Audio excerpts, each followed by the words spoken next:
Hello, Internet. Welcome to Webcomics Hub, episode 12, season 2. Guys, we've done that many streams. We've done more than 13 streams. I've never been this consistent with content in my life. Like, holy shit. I feel so powerful. You like to imagine that I organized all the podcast topics on walls in the back, like the ones in the background of the stream? Yes. That isn't even a joke. I actually do organize my content like that. I'm moving soon, so I'm gonna redo my office, and when I get to the new office, I'm gonna try and do more live action stuff there. So you will probably see the wall, and it will just be covered in paper. Especially when I'm researching and I'm reading theory and stuff. Like right now, one of our viewers, Pearl Waters, who's probably gonna watch this later, has got me researching about Germany and comics. So that's been very interesting. From Fried Crayon. Does that say Fried Crayon? Sorry, I'm colorblind, and my stream setup decided to put your name as like purple on black. I think purple on blue. I couldn't read it. Fried Crayon. Hey, Fried Crayon, welcome. Glad to have you as a first streamer. Love to see you, buddy. It's good to see someone like you. I love it when new people show up. Anyway, today's topics are interesting. Today's topics are fun, and I say fun in like a jokey way.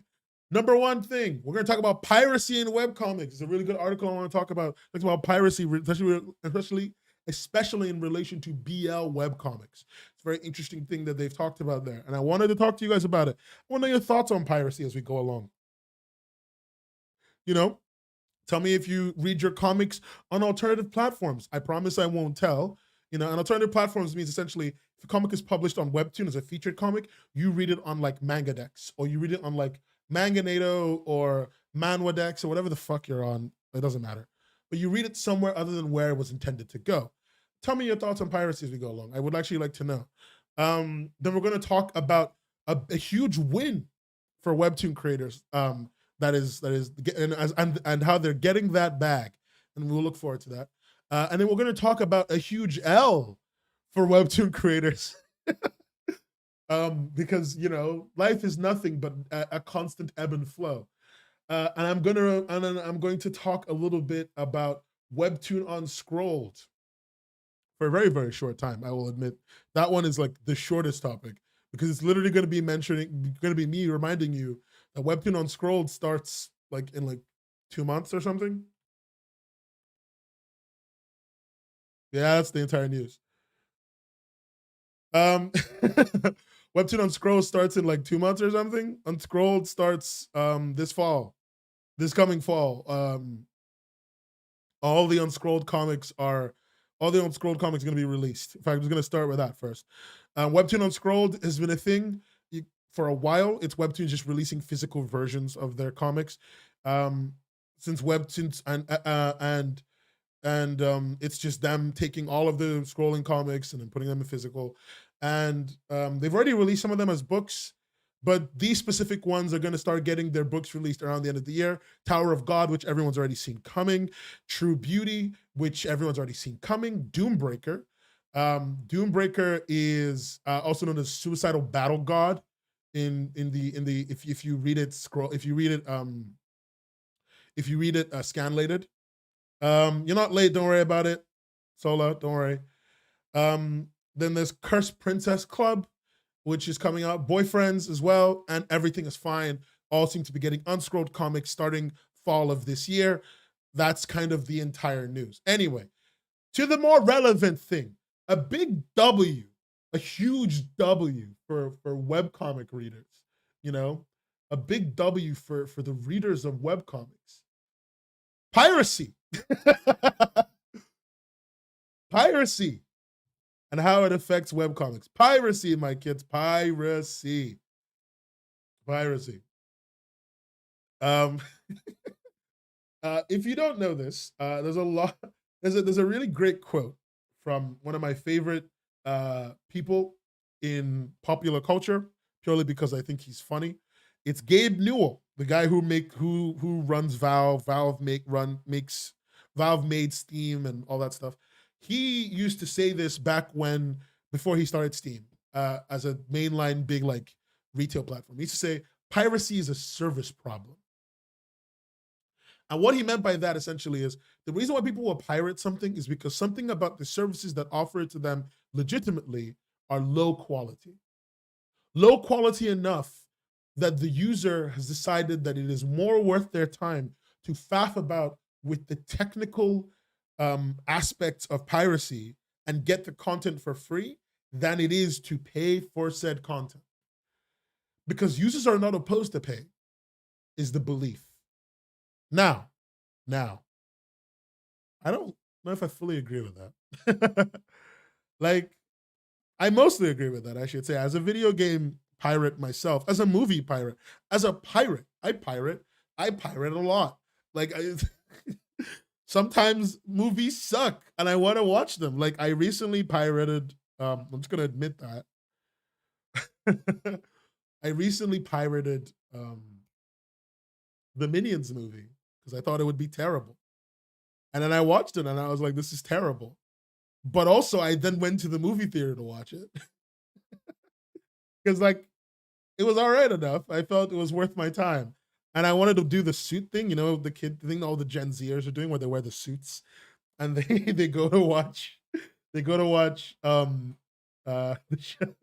then they go to watch Minions, the Minions movie. Yeah, I wanted to do that, so you know, I cheekily went to the theater in my suit, in my Sunday best, even, so that I could go watch the Minions movie. But piracy doesn't affect, in my opinion at least, piracy doesn't affect movies and video games the same way piracy affects webcomics. And I want to talk a little bit about it because there are some very particular stories from the industry, mainly from BL creators, that I thought was really interesting to talk about. So this is from Anime News Network. They interviewed a bunch of, written by Kim Morrissey. Kim Morrissey interviewed and talked to a bunch of Korean BL creators who work for Lejin. So I want to make it clear that all this stuff isn't about every single BL creator, but specifically Korean BL creators who make content on Lejin, right? Their content is available officially, all their content is available officially in English, Korean, and Spanish. All right, cool. And they're saying that for a large amount of their overall views, piracy is like one of the biggest contributors to their overall views. As in, like, most people read their content pirated, right? And it kind of makes sense that that's the issue. If you don't know what I mean, like, piracy sites have a ridiculous number of visits. Like, even if I'm using third-party software, like I'm gonna use the third-party service SEMrush, which is a third-party website data tracker, to show you something. This is Webtoon's traffic in this is Webtoon's number of visits, I think, in the past, in July of this year, right? In July 2022, Webtoon had 234 million visits. This isn't accurate data. I should make something clear. This data has a lot of error, but it's just to understand magnitude more than anything. Roughly somewhere in the 230 million number. So that could be anywhere between 200 million. It could be 400 million. Those are about the same numbers.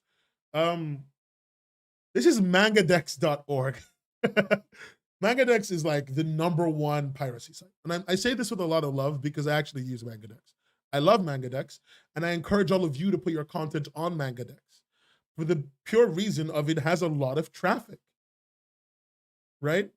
But Mangadex has visitation count, even from third parties, is more. Like, even if we get accurate data, every month, Mangadex gets more visits than Webtoon does on average, right? And that's evidence of the fact that, like, even when legitimate platforms exist, piracy platforms have a higher overall view count they're paid attention to more, they are seen more by more people for whatever reason. And the reason everyone tells me all the time is because it's free. It's because it's free. It's because it's free. That's why people go there. But that's not enough of a reason. People don't just go because it's free. And I want to talk about that as I go along. Because the thing is, for all the reasons why people are going to this piracy site, it's not just because it's free. I read on there. I read on there. I did a lot of things on there. You know, I did a lot of things on alternative sites because, and not because it's free, because I pay for my comics. I actually pay for a lot of things I read for free. Sometimes I pay for and then read for free anyway. Right? Like a really good example of this, for me is I recently I recently daily passed Girls of the Wilds. So if you don't know this, I really love Girls of the Wilds. It's one of my favorite webcomics. Not because it's amazingly well written or whatever. I just like it. I think it's the MC is useless, and I like that. I think the girls are so powerful, and I like that. I love the fact that they fight. It's really cool. Like a lot of the non-creepy thirst trap things about the comic are really good. So I really like Girls of the Wilds. So I read Girls of the Wilds on Webtoon, and I daily pass it, and I pay for the daily pass. I paid for it multiple times just so I could read it. But then the daily pass only gives me a limited amount of time to read the comic. So I pay for daily pass. I read a bunch of the comic, and I basically lose access to it. So I just go pirate it anyway, and then read it on a pirated site where I don't have to worry about that. Like, what I'm trying to get at here is like people will happily pay for stuff, but if they feel like they're being taken advantage of, they won't. And this article does acknowledge it. Throughout the article, Kim talks to multiple different Korean BL authors. And they mention a couple of things. They say that with their apart from of the 25 webtoons that what do you call it? Of the 25 webtoons that one of them has made, one of them has written 25 webtoons. Only one of them has not been republished on a legal site as of 2022 August, when this article was put up, right? And that one work that hasn't been republished is earning from their estimates 20 times more money than the other works they've been involved in. Right? The comic they're publishing is called Blind Play. They have published a total of 25 webtoons total, like not at the same time in total in their career. 10 years, 25 webtoons, pretty reasonable. It's about 2 webtoons a year. Assuming you complete most of them. Yeah, that's not crazy. And they're saying that the one that hasn't been republished is making 20 times more money than the other ones. And they're saying that, like, they're pointing out how like the view numbers on piracy websites allow them to gain a ton more traction. So for a lot of them, they talk about how like they get so much more traction. They get a ton of foreign audience members that follow them, but no money to justify for that, like not an equivalent amount of money to reflect that. One of them, the creator of Pian Pian, his name is Hyacinth, says that the number of views on one piracy site alone, was 10 times higher than that of the Legend Comics official platform in its entirety. For his comic in its entirety. And that, in his opinion, about 70% of his total income could be lost to piracy. I don't agree with that. This opinion is very weird. This is the same opinion of like movie industry used to have and the video game industry used to have, where it was like they would go and they would see that 3 million people pirated a movie and watched it, or maybe pirated a movie, and they'll be like, that's 3 million people that would have watched our movie legitimately, and they just got it for free. Of course they're not paying, and it's like not exactly. This article is doing its best to give people a voice when they need it. Like, I'm not here to punch down on Webtoon creators, like not in the slightest. But like, it's very important to understand that like the unofficial distribution, while it gives the argument of it's very important to understand that like for these people, what their main concern is that they're losing revenue because the comics are being read for free elsewhere, and they don't like that. They want their comics to be read where they put them. They want control over the platforms their comics are going to go on. And I respect that. I respect that on a certain level. At the same time, the arguments they make of like, I'm losing most of my revenue to piracy sites is a little bit disingenuous because you're losing some of your revenue to piracy sites, but there is a very good chance that a lot of people who are going there to read it for free, one, were never going to pay you in the first place, which is a big one. Two, don't want to pay you, like they don't like you. They don't want to give you their money. And the third option is they were going to pay you and then they read your work and they thought it was shit. This isn't like a value judgment of the work of a creator at the end of the day. People have opinions about fucking everything. I have opinions about fucking everything.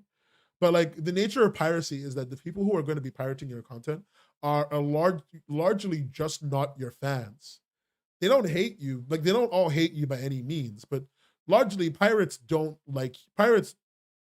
care about you or don't like you.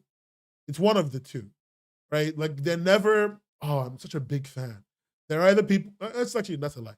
They're very rarely big fans. They usually, I don't care about you or I don't like you.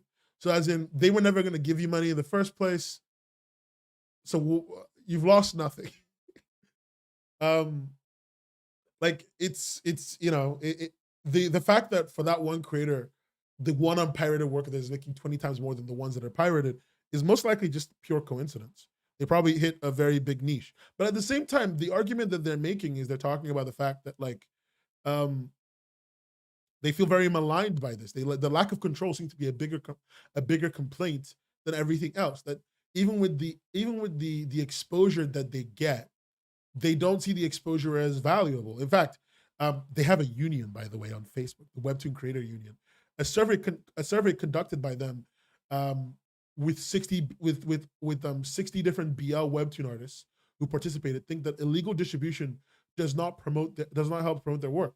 92% of them said that illegal fan translations have made it more difficult for them to be willing to work on their comics, while 45% of the artists said that they are considered leaving the BL industry permanently due to the issue. And I think that I get it. As I said, a lot of their complaints seem to come from a lack of control. They want more control. They want to be in a situation where they feel like they are in control of the output, of the location of their output. And then the money problem comes afterwards. From Sola in chat, the frustration with no control over your work is understandable. Yeah, it's very understandable. There's even another one that's another comment by a person called Matt. It's really called Junna. If you look at the background, the art there is from the comic Mad Place by Junna. And Junna says they have first-hand experience of seeing their work take off overseas due to fan translations in multiple languages. There was no change in revenue, they reported. My followers were increasing and more international fans were talking to me, but the profits were decreasing. I felt helpless and angry as I witnessed my Webtoon spread from place to place without my permission. People were grateful for the uploader's effort. No one, not me, who drew the work. I feel like I became a tool for the honor of the uploader. Yeah, I kind of get it. Another big part of it is like, another big part of why people aren't happy with, why people would like to pirate is accessibility, which is like a really big one. Yeah, I think accessibility is like the biggest reason why people pirate, or they started pirating comics in the first place. If you can't fucking read it, like if it's not available in your language and you want to read it, you're gonna try and find a way to make it available in your language. I understand the complaints about the lack of control. I understand the complaints about the fact that they don't have what they want. They can't. Sorry, someone keeps pinging my phone.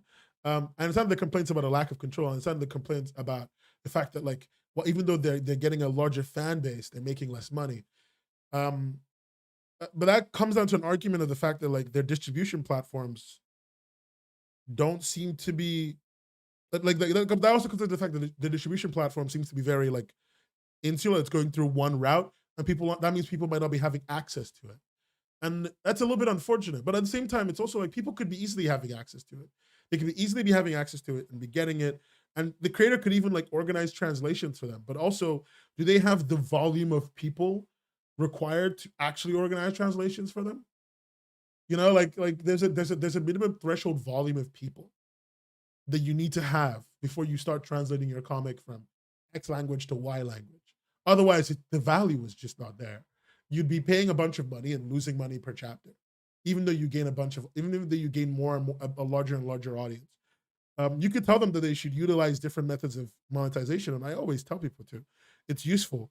Have them donate to you on a Patreon or something. But if those readers were broke enough to go read the work on a scanlation site, probably just completely broke. Don't most scanlation groups pay for RAWs? Some of them do. Some of them don't.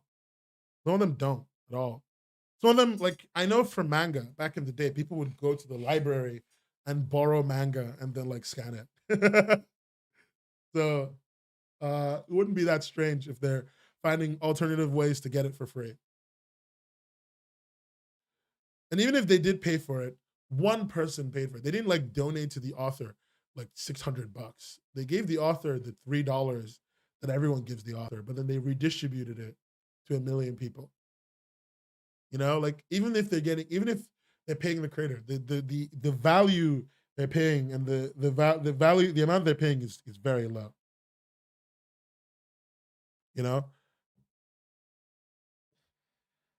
I don't think it all squares up and evens up.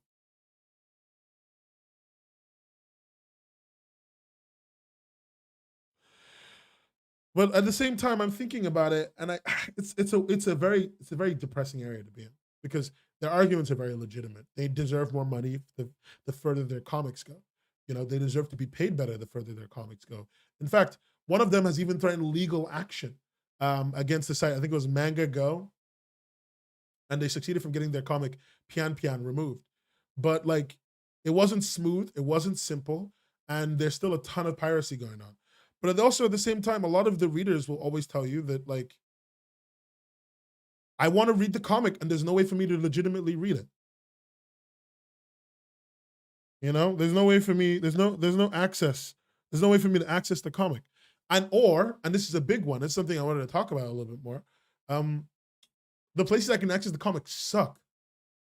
So this brings me back to the Girls of the Wilds argument I was talking about earlier when I said I pay for Girls of the Wilds, but I also read it illegally because so much of pain. Like, so I think the best way to explain this is a little bit of an anecdote. Let me see. Let me just check this. This comic came out. There's a comic from Tapas that's called Suicide Prevention Committee. This is probably going to get my video flagged, but whatever. I wrote it on Google, and Google is like, prevent suicide. Anyway, Suicide Prevention Committee came out in 2018. And pretty much at the end of that year, I bought the entire comic. It cost me about $10 to buy it. It's all together 30 chapters of comic. Cost me about $10 to buy it. And I bought it, and I still own it. Like, to this day, if I log in to Tapas, and I feel weird praising Tapas every single time I do. But to this day, if I log into Tapas and I go there, I can read all of Suicide Prevention Committee right now.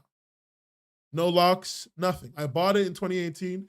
It's 2022. It's been 4 years. I can still read it. On Webtoon. On Webtoon, if I do that, I lose access to it after like 2 weeks. Like, I think Daily Pass has like a time limit after which you have to pay again, which is very frustrating, because I actually want to. Yeah, Webtoon not counting the binging doesn't help, because it means even when I go and like read this, I'm not even giving the creator much more money. And also, if you pay for these comics with free coins that you've gotten, so if you ever get any free coins don't give the creators any money. The creators don't get any money for free coins. Free coins don't do anything. If you buy a daily pass, something with free coins, nobody gets money, nobody gets money, really. It's nothing. It's a zero-sum game. It's a 0-0 game. Nobody wins, everyone loses. Apart from you get your comic. Free coins don't give anything to the creator. But if I go there and I buy episodes of the comic, they leave after like 2 weeks. And like, that's why I was talking about in terms of like the usage of the platform. For a lot like, whenever webcomic creators complain about the piracy issue, one of the things I like to bring up is that the platforms they use suck. And they go, well, there's not much we can do to change our platforms. And I'm like, if you're like a canvas creator, a creator with no power, I get it. But if you're a big time creator and you can see an all around problem, as an organized group, you could complain enough that they would have to change something. They have to change something, or risk losing a bunch of people, or risk getting reduced output from a bunch of people that they require output from to operate. They kind of need us to operate, and I feel like it's something that we could do. The problem is it's easier said than done. You know, hey Fernie, it's easier said than done at the end of the day. Like, it's easier for me to sit here and tell you that you could organize than it is for you to organize, because organizing is hard. It's hard. You're convincing a bunch of people to agree to not make money for a certain amount of time so you could potentially get a certain change that might or might not provide you with extra profit. And also might make your audience like you more. And you know, it's a weird place. But it's one of the biggest things hampering a lot of creators is their platforms suck. Like, their platforms suck a lot. I've used Legend one time. Fucking hated it. It was terrible. I didn't enjoy using it. It's one of the worst sites I've ever had to use in my life. I've never enjoyed using it. It's almost as bad as the first time I used Graphite Comics. It sucked. I didn't have fun. The UI and the UX was terrible. It was almost worse. It was worse than Webtoons, which is saying a lot. And like, the business model sucked. On Legend, you pay like $50 to read a single series, and it's like been like 20 chapters or something. And that's a high amount of money to ask people to pay you. You know, like, if it, especially, and it gets worse on platforms like Webtoon, where you want me to give you money for a fast pass or a daily pass or whatever. I don't even know, does fast pass last forever? I don't think fast pass lasts forever. I've fast passed one time in my life. I'm never that excited. I don't think fast pass lasts forever, but you pay a bunch of money to daily pass a comic. I think I've paid in total. If you don't know this, it costs $200 in total to daily pass the entirety of Girls of the Wilds. So if you want to read all of Girls of the Wilds today, if I wanted to read all of Girls of the Wilds today, like right now, it will cost me about $200 in total to buy all the coins required to get all the daily passes that I need to read all of Girls of the Wilds on Webtoon. You know what? and I don't get to keep it. Like, after 2 weeks, it's gone. Why would I give them any fucking money? You know, it's not like if they let me rent the comic, I would happily rent it for like $20. Not even, no, that's actually a bit much. I'd rent Girls of the Wilds for 2 weeks for $10. I would rent it for $10. And if I finish it in 2 weeks, $10 given to them, problem solved. The content's already been paid for. So this is just more money. Or, you know, I pay them $10 and, you know, maybe it's the end of 2 weeks, I'm not done. I do that again. And we go on. Like, there are better alternative ways of making money for me than this way. And the way that a lot of the platforms do it is a little bit exploitative, and a lot of readers don't like it. And in one hand, that's not a lot of money to pay for. Like, $10 is not a lot of money to pay for 200 chapters of drawn content that easily took hundreds of hours. But at the same time, I'm not paying for it exclusively. The economies of scale have to work out somewhere, you know? And in some level, people view this as a devaluation of art. I don't. But what I'm getting at here is the many problems that make people want to pirate aren't just, I don't have money. They are, I don't have money, all the way to, I don't really like your work, I'm just reading it to see if it's shit or good, all the way to, you don't have it in my language and I don't speak English or French or whatever the fuck. And then further on to the platform you use sucks. Legend sucks ass. Webtoon sucks ass. They do.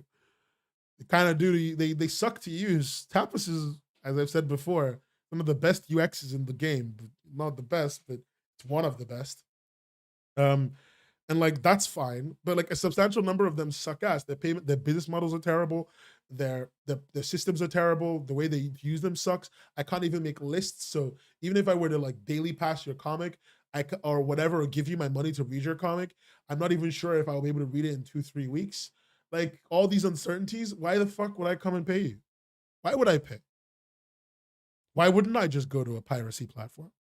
I've paid like $40 minimum just to read chapters of Girls of the Wilds, and I'm still reading on. I've read those exact same chapters on the piracy site because it was just easier. It was faster. It cost me less, you know, like or other little things that people don't like. People don't like the fact that when they're using webcomic platforms, they can't take screenshots and send it to people. People don't like that shit.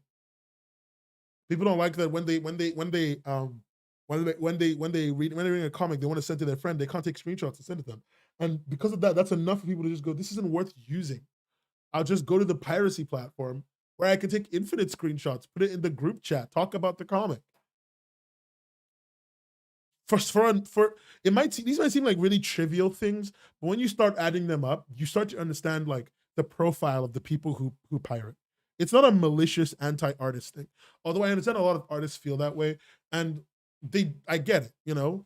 They look at their comics, webtoons as a luxury good, and they think that when people they think that people should pay for luxury goods, pay the luxury price for luxury goods as expected. You know, it's not a public good. It's not a thing that they're doing for the public. I do want to say one of my funniest quotes. Here's a really funny quote from Jigangi. Jigang, I don't know how to say it. Jigang, the creator of Polar Night. People don't steal computers or cell phones when they don't have money. First, they save money to buy it. The same goes for webtoons. If you think someone's hard work is not worth the money to buy, you don't deserve to read it. If you want to be respected as a reader, you must first respect the other person as an artist. That's the correct order. Bro, people steal phones on a daily because they're broke. Like, people steal computer parts. People steal everything. If they don't have money, they steal it. What the fuck is that logic? Like, the logic they're trying to put forward is like luxury goods should be paid for because they're not public goods. You should pay for them and do the right thing by the people who made them. And that's the opinion of an idiot. Like, on one hand, you're right. People should pay for the things that people have worked hard on. But at the same time, not everyone can afford to pay for the things that people have worked hard on. It's more complicated than just paying for the things people have worked hard on. It's such a one-dimensional, stupid way of thinking. And like, this article in general is like really good in terms of like, it's trying to give them a voice, give them a thing. But at the same time, you start to see some of the problems with the opinions that they have. You see some of the problems with the way the industry works. You start to see some of the problems with the way that we consume content. Because I've criticized this article a lot. I criticized it for a lot of little things. One of the only things it talks about piracy is they're only talking about what do you call it? The fact that people pirate because they don't have money. And that's not true. Most people who pirate have money because funny thing, right? To pirate like games, movies, comics, you need a device that costs a substantial amount of money. Like, if you're really poor, if you're using a fucking Sony Ericsson, like you don't give a shit about this comic shit. If you're like a low-income kid who makes like $10 a month or whatever, doesn't have a bank account, yeah, like you don't have a bunch of money, but you probably have enough money to potentially buy comics a little bit every month, right? You know, like that's where you're at. But the most people who like pirate and steal comics and stuff have some money. They have enough money. They have a million other reasons other than money that they're not reading your comic. They're not giving you money. And I feel like it's such a disingenuous thing to claim that pirates are this monolithic group of poor people who fucking hate you as a writer and want to hurt you or some shit. And that's kind of what some of the artists here say. And, you know, they're entitled to their opinions. They're allowed to be wrong. It's not a crime. I don't think, I should say real quick, I don't think piracy is good. I don't think piracy is bad. I think piracy is whatever. Piracy is a product of a broken system. People pirate because the systems that they have to operate under suck. People pirate because they can't afford your work. People pirate because your work might be shit. You need to accept that piracy is not a one-note issue for you to fully grasp the depths of what piracy is and how it's actually affecting you. Because if 1,000 people pirated your comic, I want to guarantee to you right now, with a lot of love, that 900 to 990 of them were never going to give you money ever. They were never going to give you money unless something fundamentally changed about the way you delivered them content or the kind of content you were making. That's really what it is. And like, it sucks, don't get me wrong. But your platform being bad is not your fault. But your platform being bad is something that you're going to be affected by. And it sucks. I don't know. Maybe I'm being harsh. I don't know. What does anyone else think? Am I being harsh? Am I being dumb? Am I being mean? Have I not considered them? I feel like I've considered them pretty well.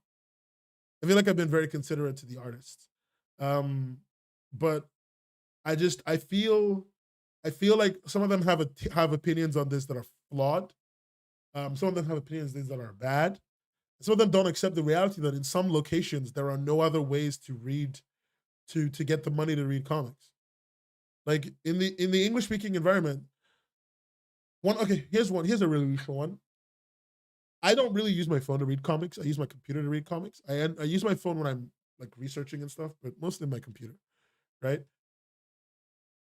All of my card information is on my computer because my computer is more secure than my phone, and I trust my computer more.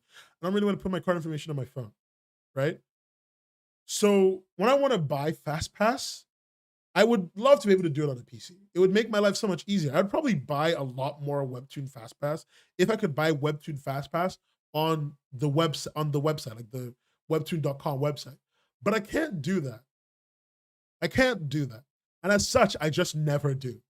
I think I bought FastPass once or twice. But because it's not accessible, it's not easy for me to do, I just won't do it. And the reason it's not easy for me to do is because the platform doesn't want me to do it. And the platform doesn't want me to do it, and as such, I'm not going to bother doing it, despite the fact that if I'm on a PC, I'm probably one of their higher paying audience members. Or, like it's possible for them to find, and it would probably be more valuable if I'm allowed to be able to give them money. But they won't let me, so I won't. It's a little bit of a weird thing, like, right? Like it's the creators have done nothing wrong at this point, but they're just going to lose money. They're going to lose money because the way the platform they rely on operates is flawed inherently. Chat from Sola in chat, something from Sola in chat. I think both people who pirate and artists are correct in most aspects of their opinion. Yeah, I think both of them are correct, and I think one of them is a little bit is attacking the wrong group of people, in my opinion. And Fried Crayon said, if you pay money, it should be yours. I'm not paying for it to be taken away. Yeah, that's really frustrating. I didn't know Daily Pass expired until it did on me. I didn't know until I'd already dumped money in and it expired. And I vowed to never do it again. Like, I refused to because it's stupid. I would, and the thing is, for someone like me, I'm someone who likes to like own all my stuff. I would very willingly dump hundreds of dollars into Daily Pass. When I'm doing research for comics, I need to read Daily Pass, like FastPass stuff. I dump a bunch of money into it when I'm doing research. When I'm reading about a certain comic, when I'm doing something like that, I dump a bunch of money. So I don't know. From Calais Blue, I think you're also underestimating how stupid people are. I've had people ask me why I don't put more of my work on a piracy website, as if I was the one posting it there. Because they use the website like it was a platform instead of a scraper. I mean, yeah, Callie, I get what you're talking about. On one hand, I understand why that's very irritating, especially because that's not where you want your content to be. Although on the other hand, I genuinely think that posting on piracy sites is good. I think that creators should definitely take advantage of that and should be posting on piracy sites. But you might disagree with me on that. That's fair. From Fernie, I've only bought FastPass while Gourmet Hound was ending, and every coin I spent was worth it. Love to see it. Question for you, Nan, from Sola. Would it be valid if you donate money directly to the creator but pirate their content? Yeah. I see that as a neutral act. It's not a good act. It's a neutral act. I would happily do that if more creators had ways for me to give them money. But like, Notoriously, they don't. Notoriously, a lot of creators have zero like outreach with their audience. So even if there was a way for me to give them money, they have not made it a thing I can do. I think what Korean creators especially, like I actually do the work of finding a Korean creator's Twitter and trying to see what they're talking about and stuff. And like I also always like whenever it comes to giving money to creators, I'm one of those people who puts the extra like 20, 30 minutes to make sure I'm giving money to the creator. Like when I buy, books, when I buy book releases or something, I ask creators, hey, you know, do you have did you buy a stock of copies yourself that you're selling at the normal rate, but with that but like directly to you so that you're losing as little money as possible from retailers. I do all that work. But if a creator doesn't have any outreach, I can't fucking do shit. So I don't know. Korean creators especially, like they'll talk about their audience getting bigger, but they don't talk to their audience. Like I've noticed that. Um, like Japanese creators do. Japanese mangaka and stuff talk to their audience, but they don't try to like push their monetization platforms. But Korean creators just don't talk to their audience as much as I can understand.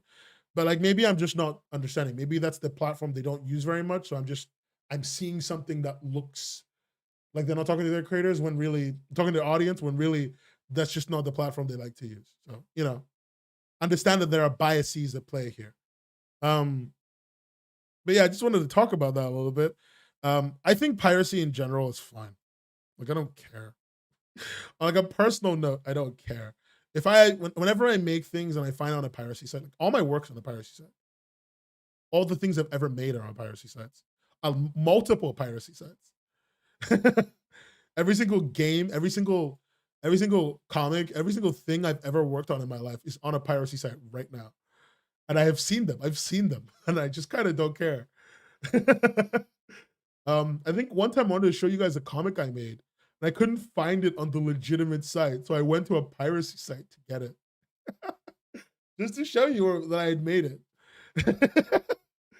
I put it there on that for that one. But like I generally don't I don't think platforms are platforms that offer free content are a great way to make money anyway, fundamentally. Um, Especially when you're not like a featured creator on that platform. So for me, I have found it a lot more beneficial to treat platforms the way treat YouTube.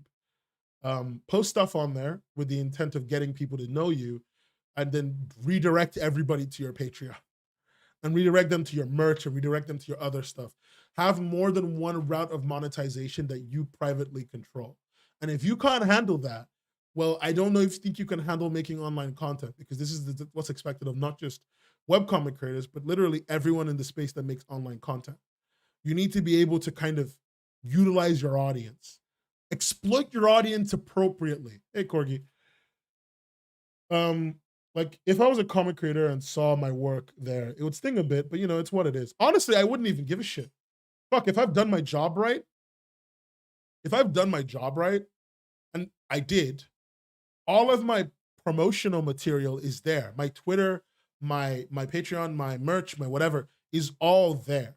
So the people who are reading my stuff on these free platforms, if they've grown to like me, but they just hate the platform, guess what? They're gonna go give me money. There's a like there's this really fun discussion that anime fans have. And I'm getting a little bit sidetracked, but it's still related. Don't worry, I promise. There's a really fun discussion anime fans have about a bridge series. If you guys don't know what an abridged series is, abridged series are a thing that used to happen on YouTube back in the day, where essentially fans would download episodes of like One Piece or Yu-Gi-Oh or whatever, and they would dub them themselves. It was usually like up and coming voice actors that would do that. They would dub them themselves, write their own dialogue, and kind of essentially sum the entire episode up into a smaller episode of 4 minutes instead of 24 minutes for people who couldn't watch the series or didn't have access or whatever, right? And there's a discussion in the anime community that abridged series were really important for making comics popular, for making anime popular. Like abridged series were very important because a lot of fans grew to love anime by watching a bridge series, by engaging in the community, watching a bridge series, getting to know the characters, and then eventually going off to watch the legitimate stuff legitimately. And I can't confirm any of that. I did though. That's how I started watching anime.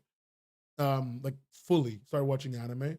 I watched Dragon Ball Z Kai. I watched Dragon Ball Abridged and Naruto Abridged from Team 4-Star. And that's almost entirely the reason why I started watching Naruto.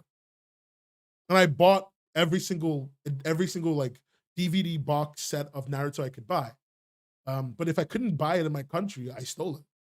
Because unfortunately, if I don't have access, I haven't got, this is shit for me to do. Like, I worked really hard to get manga. The country I lived in growing up, I bought manga as much as I could, but like, I want you to understand how bad it was. Issue like 20, like volume like 5 of Naruto was like brand new to us, even though I think Naruto was on like volume 20. You know, like, even though the English translations were already available, it was just so hard to get it. Like, I would order Jump and it would take 3 months to arrive. So I would be reading Jump 3 months late, like monthly Shonen Jump 3 months later than I should be. In fact, that was how I found Black Cat, the manga, which I really liked, and I ended up reading many years later. But like, you know, so for me, accessibility just wasn't there. I had the money. Hell, I was willing to pay the money often, but accessibility just wasn't there. So, you know, that's kind of it. Remember when Crunchyroll was a piracy site? Yeah, good times, good times. Anyway, so like, it's just, you know, in terms of pirating comics, I feel like the complaints people have are very legitimate. I feel like the problems people have are very legitimate. I feel like, unfortunately, the way they've redirected their anger is wrong, and they should be more concerned with how of dealing with you know, the service problem that webcomics currently has. Webcomics have a really bad service problem, but at the same time, I also agree with the opinions of a few people about, like, okay, cool, webcomics have a service problem, that doesn't solve our problem though. Yeah, you're right on some level. Like, you know, you know, but you know that people should be paying you for your work. You deserve to be paid for your work. People should be giving you the page views that you deserve, because otherwise, how the fuck else are you supposed to make money? You know, and that's dumb. That sucks. It fucking sucks. It's not an ideal place to be, if I'm honest with you. It's not an ideal place to be. There's a lot of problems with it. There's a lot of problems that are coming from the creator, in my opinion, from the platform side. There's a very few problems coming from the creator side, and there's a lot of problems coming from the reader side.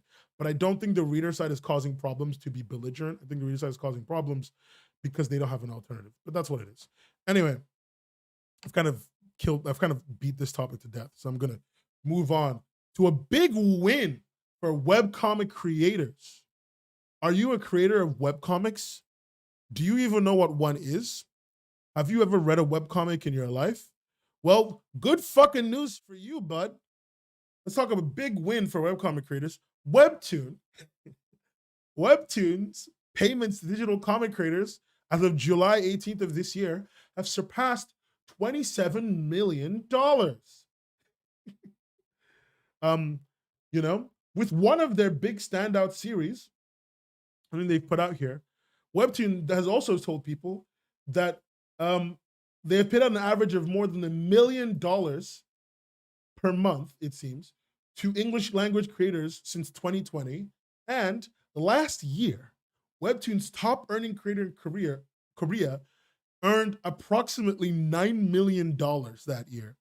Webtoon has refused to tell us which comic this is. I've looked, it's not available. And it's not the BTS comic that's there. It's not that one. And, you know, that's a big W for creators. How are you guys feeling about that? You know, how you guys feeling? You feeling appreciated?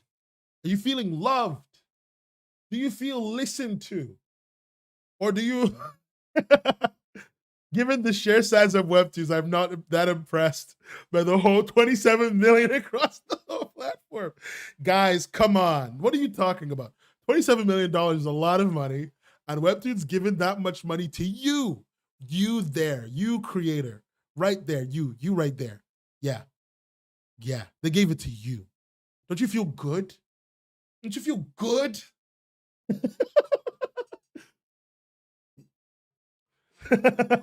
Broke gang, broke gang. Um, and Webtoon is always out there trying to appreciate us as creators. Remember, guys, this is a big win. It's a big win for all of us as creators, right? I want us to remember that Webtoon is always trying to appreciate us, always trying to treat us right, treat us the way that our boyfriends never did. And that's why Webtoon as well is giving $27 million to all creators because they just love us so much. Also decided to host the Riot Games and Webtoon Valorant webcomic series competition thing. Woo! Yeah. Where the number one prize, guys, is you get to talk to the Valorant creators. You talk to the Valorant creators. Yeah. Yeah. Didn't you know that? You get to talk to the Valorant creators. There is no bigger. It's not even an in-game prize. There's no in-game prize. Fuck off. You get to talk to the creators and then talk about the gun buddies because guys, remember, this is a big W for us, the creators, right now. All of us. Every Webtoon creator right now, you just made $27 million.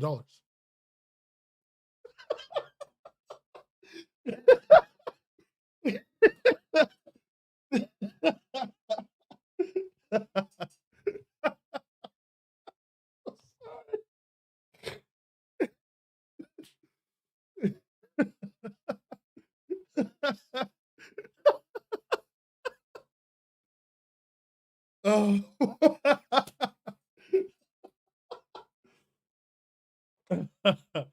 I'm sorry. I had to say that one. I thought it was so fucking funny. The prize is the friends we made along the way, Corks. Yes. The prize has always been the friends we made along the way. But don't hold your horses yet, guys. Boys, girls. Remember, one of the creators made $10 million last year. $10 million. Like, $10 million. It's not a small amount of money, kids. Sean McFarland. Oh, snap. I made 27 mil. Should I send some of my bank info? Yes. So, Sean, you need to send me your bank information, the long number on your credit card, and then the 3 numbers at the back. If you send me all of that, I will ensure that your money is stored safely inside of my Patreon. Which reminds me, mid-show ad for my patrons. I have 4 patrons right now who are all amazing people. We've all given money to the cause. The cause being me being a belligerent asshole on Twitter, being a belligerent asshole on YouTube.com and Twitch. And because of that, I just want to thank all of them. Thank all of my wonderful Patreons, all of my wonderful patrons who have just brought light into my life. And I just want to thank them in order of how much light they've recently brought into my life. With the number one being Cheesy, who I will thank, and also Geek Boy Studios, who's here today, Ashlyn, and Pastelfly. You are all truly wonderful, and I couldn't do this without you. Anyway, back to the rest of the show. Okay, cool. Oh, by the way, if you can join all those names, and I will say at some point in the show, hopefully every week, by joining the Patreon at patreon.com/webcomicshub. Okay, cool. Back to the rest of the show. Anyway, so guys, we made $27 million. Woo! Oh yeah, don't forget the remember, we made $27 million, guys. We're rolling in dough. And because of that, we should be glad. We should be proud. We should be proud, and we should go and do all that free work for Riot Games. Fucking Sean. I just saw Sean said, "Joke's on you, I'm overdrawn." Jesus Christ. John, what the fuck? Sean, what the fuck? Called Sean John. Fuck. Also, Solar said, "Who is we, bestie?" You know who we is. We is me and you. I should say though, okay, all jokes aside, Webtoon paying $27 million out every month is actually quite a lot of money. Not a ton. They could be making way more and paying out way more, but they're incompetent or whatever. But them making $27 million is Not actually the strangest thing. What is strange? What is and it's interesting to me the fact that the ceiling now is a $10 million a year creator. It's a ceiling. It exists. And if you remember from last year's, and I should admit, the $10 million creator exists in Korea. Which, if you watch last week's podcast, you would know that Korea has like 10 times the audience of America, if not more, almost 100x the audience of America, and the English speaking world in general. So, you know, let's relax. We'll probably get our own 10 million. You know, I'm not saying Laura Olympus isn't making 10 million. She probably is. She's probably bringing in G's every week. You know, good on you, Rach. But most of us aren't going to be there. But it's good to understand that the ceiling is quite high, which is evidence of a growing industry. I should say this. A high ceiling is evidence of a growing industry. It's evidence of an industry that continues to get bigger. And if the ceiling continues to raise, it's evidence that there's more money. The unfortunate reality, the law of the money will get consolidated at the top because capitalism is bad. But for the most part, some money will come to the rest of us, and that's what counts right now. That's what we need to look forward to. Look forward, not backwards. Okay? Okay. So, you know, I also wanted to give a big W, another big W. In fact, you know, I want to give the gigantic W to NFTs, which I've not spoken about in ages until this very moment because the creator Anne of Chocolate recently commented this underneath her own comic in hold on, wait 1 second. I need one of my viewers to help me identify language. Is this guys, is that Indonesian? I don't actually know what people in Indonesia speak. I think they speak, I don't remember. Is that top line in Indonesian here? I don't know. That top line up there, I think that's Indonesian. Probably. But Anne, the creator of Chocolate, a comic that is over, but has apparently been serialized in 8 countries, posted a very lengthy, angry post, if you will, where she specifically talks about her work and talks about how she's not being paid enough money, how she doesn't make enough money despite the fact that you know her comic is out in 8 countries and it's doing well in 8 countries, and she's not even getting that much more money, and she's getting paid about as much as a civil servant. Now, I don't know how much civil servants get paid in your country, but in the UK they get paid quite well. Like, it's less than the industry average, but it's high. Like, it's good money. Plus all the benefits. It's totally worth it in my opinion. So that doesn't translate very well for me. Also, why is that bad to be? Whatever. Anyway,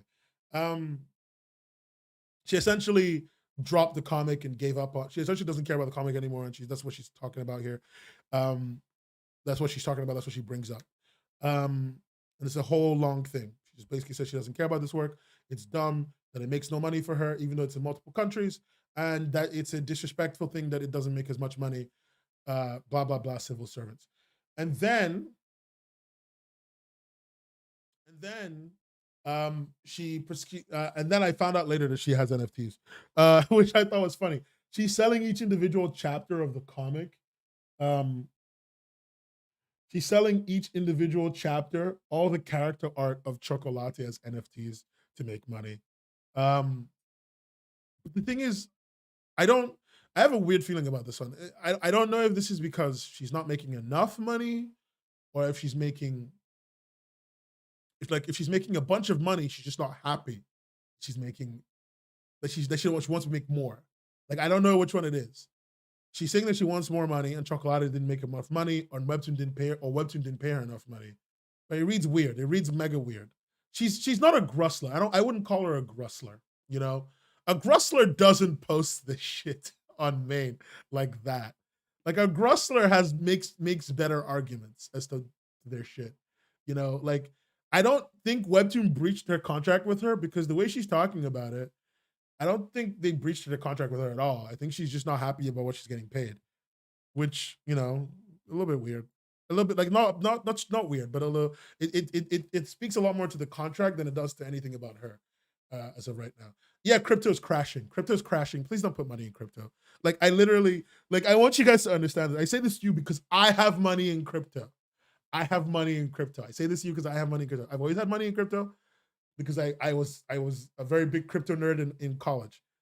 All of my money is down. Like I got it so early that all my money is up, but all my money is down. That's why I'm being real with you. All money is up, but it's also down. Like I've lost a lot of money in the past like 6 months. In fairness, it's all profit I lost because I went into crypto like years ago. But yeah. She sounds burnt out. Yeah, she sounds mega burnt out. And from what I understand from the people who read her comic was long, was drawn out, long, and was mostly seemed to have been a paint by numbers kind of deal, where she was making it for the money. So she was making a chapter to get the money. So a lot of it was like as low effort as she could get away with to ensure she got the most amount of money for the least amount of effort. My diamond hands, man. My diamond hands. HODL, kids. Don't HODL. Don't invest in crypto. Don't invest in crypto. Fuck. Do not invest in crypto. I need to highlight this because someone's gonna take that shit out of context and think invest in crypto. Do not buy NFTs. Do not invest in crypto. Do not be a fucking moron. If you want to put your money anywhere, real talk right now, put it somewhere safe. Find an investment firm, get a low-cost index fund, look after and just wait until you're 60. You'll be fine. Okay? Do that. That's not even financial advice. That's just fucking common sense. Don't do anything else. Please. Don't risk your money. Please. You needed to eat. Anyway, back to what we're talking about.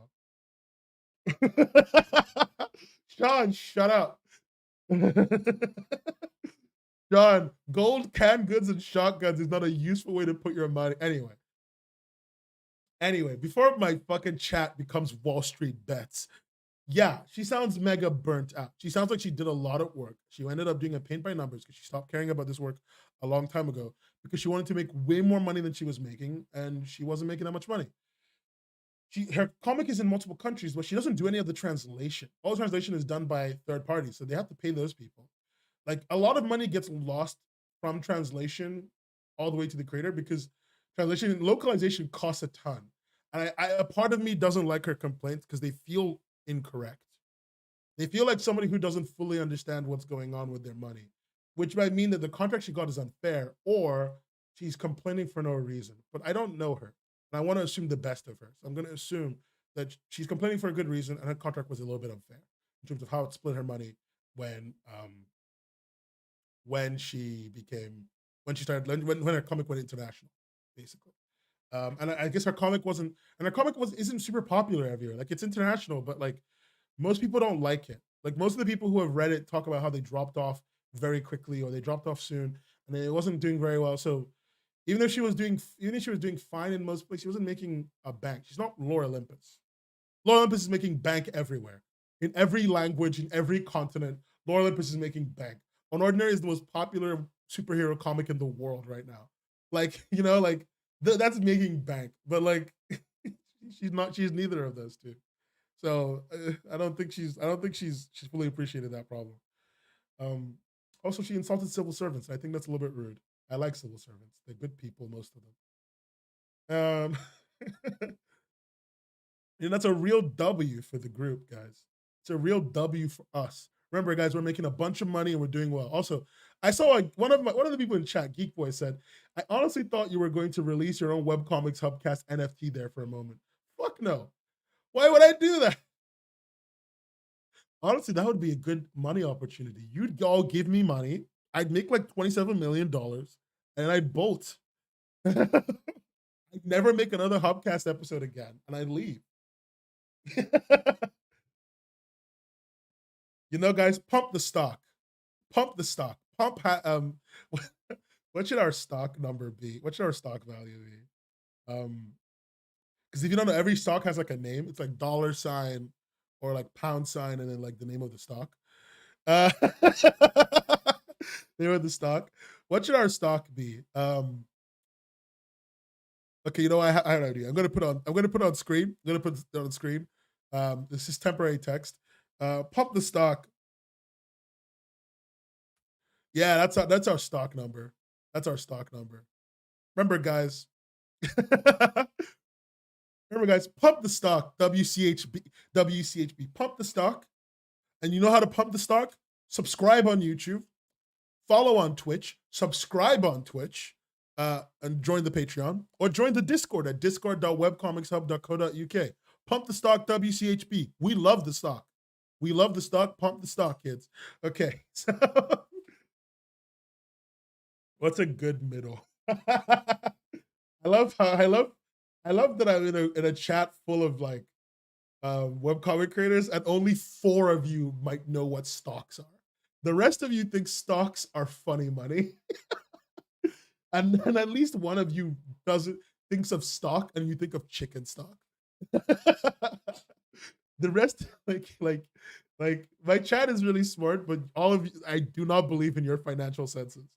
Grussler coin. Oh shit, that would be such a good one, Corks. As Grusslers, as Grusslers together, we could make a coin called Grussler coin as a group. You know, guys, remember.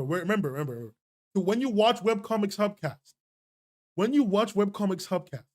you become a Grussler immediately.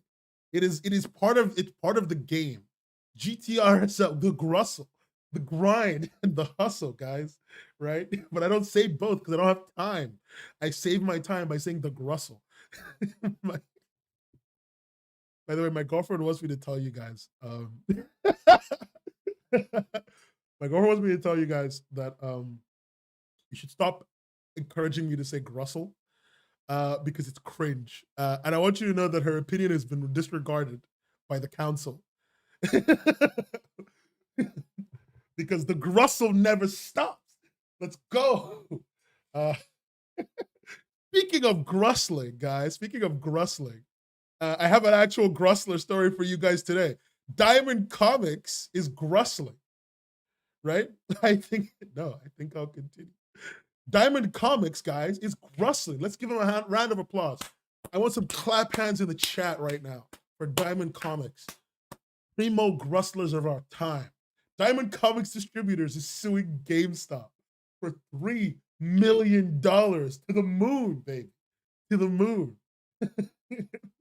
You know, regular Mark Grusslow over here. Another banger article from our boy, Rich Johnston.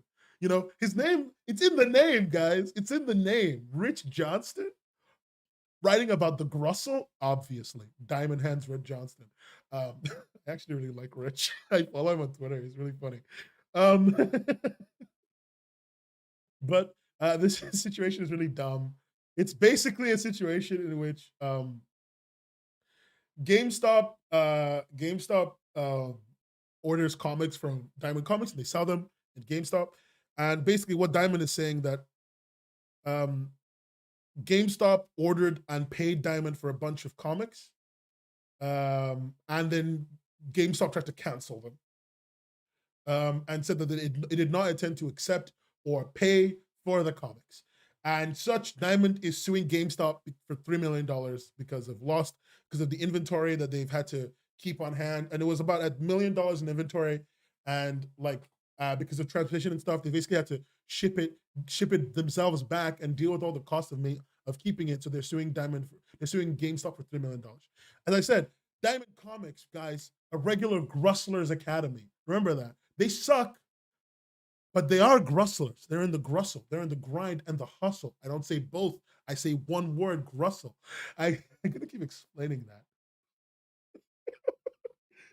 that. You know, random people watch this show on their own, and then they hear me say Grussel. Someone's DM'd me on Twitter, like, hey, Grussler. Like, what the fuck? One of my YouTube comments, somebody was like, I'm a Grussler.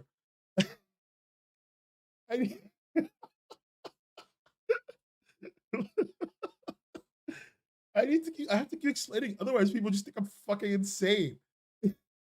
Frankly, I think they already think that. If you're a random viewer who doesn't like chat in the chat and you're here and you're listening to me talk about this shit and we say Grussel, why? Tell me in the comments why. Sup, fellow Grussel. Fuck off, Sean. You know, that's a W for our local grustlers over at Diamond Comics. You know, the diamond hands of Diamond Comics never lie. Diamond hands of Diamond Comics never lie. And now we've talked about all the wins for webcomic creators. Remember, guys, we made $27 million. We made that money. We're doing so good, right? We're making so much bag. And I want you to know that there's a, I want you to know that despite making all of that bag, there's something coming up. Something coming up. And this is something I want to gristle flavored word, gristle. I love that you all know how to spell it correctly. I think that's my favorite part of this entire game. Everyone spells it correctly. So I'm never really worried. Everyone's like always correct about how they spell it. It's so stupid. Anyway, so I want you guys to know something real big. Remember, guys, we just made $27 million. But oh no, on the horizon, I see something bad coming, and it's average consumers are cutting 3 streaming services from their lineup in 2022. Average consumers cutting 3 streaming lineups from three streaming services from their lineup in 2022. This is about Netflix and about all the other streaming services. The average consumer is spending less money on streaming services. And I want you guys to know something else. The average consumer is also spending less money on sex workers. And you might ask me, Nan, what does the why is the reduced spending on sex workers and the reduced spending on streaming service, what does that have to do? What does that have to do with comics? And I have to tell you, it's really simple. So in an economy, and we're going to do a little bit of economics right now. In an economy, in a capitalist economy, when there is a bit of a recession or a large recession, one of the biggest things that comes about from that is that the average consumer starts to cut costs. And when they cut costs, they don't cut costs based on luxury. That's not what they do.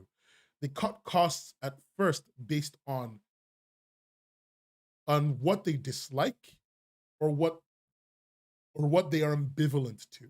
Luxury comes after those two things. So most people would first start saying, okay, I don't really care about like broadcast TV, so I'm not going to pay for it anymore. Right? That's how people stop paying for like cable. That's how people stop paying for cable, right? I stopped paying for cable using the same logic. I was just like, I don't really care about it, so I'm not going to pay for it anymore. Right? As the economy starts to crunch, what people first do is they pay for things that they dislike, or they cancel things that they dislike or are ambivalent to. So typically, streaming services are ones that get cut. People will spend less money on other items like other items like taxis and stuff. So they spend less money on Ubers and things like that.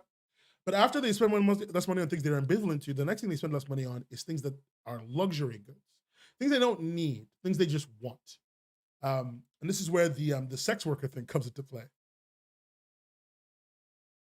Like, essentially, people are spending less money, not only on the things that they are ambivalent to, they're spending less money on the things that they liked doing, but aren't important to their everyday life because the cost is higher than it is worth, and they need to save and reduce spending.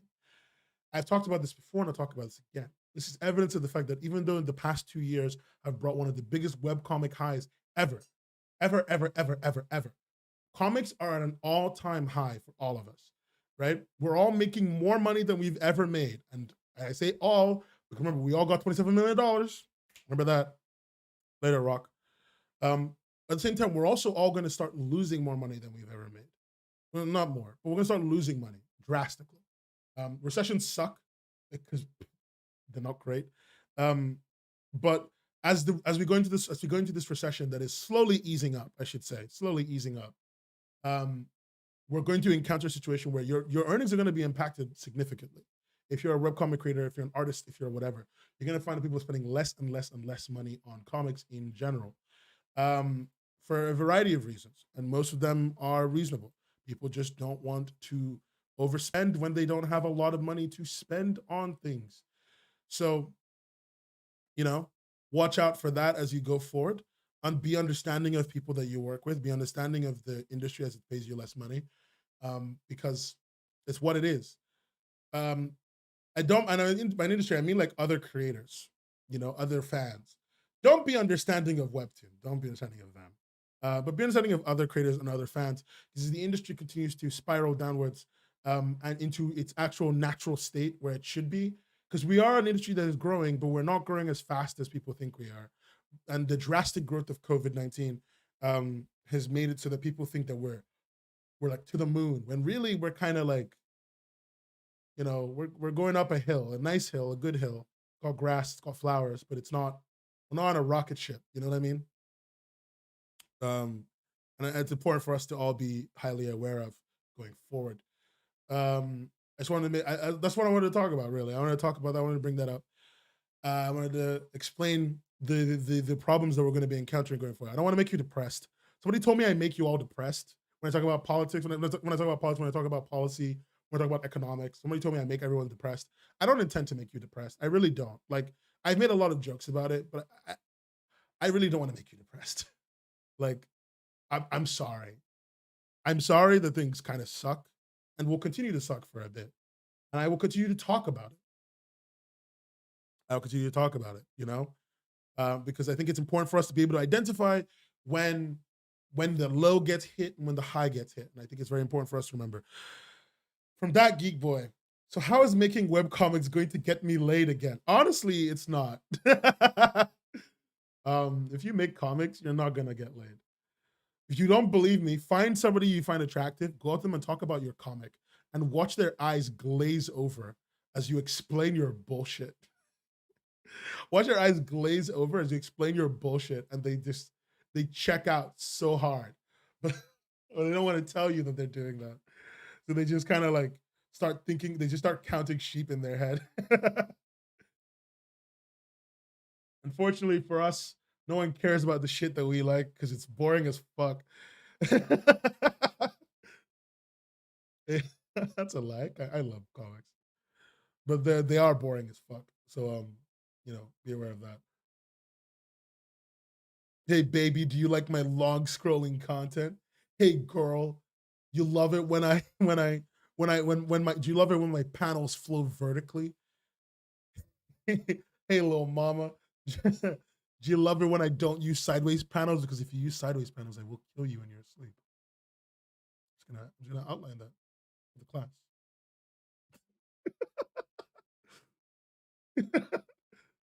Oh my god. every time a person uses sideways panels, I get an aneurysm and I plot their demise. Every single creator that's ever used sideways panel. I know I know where you live. Hey girly, you like my composition? Who says girly? Is that some Gen Z slang? Am I not hip? I thought I was hip. I thought I was in tune with the youth. What are sideways panels? I don't have time. Hey baby, are you a typesetter? Cause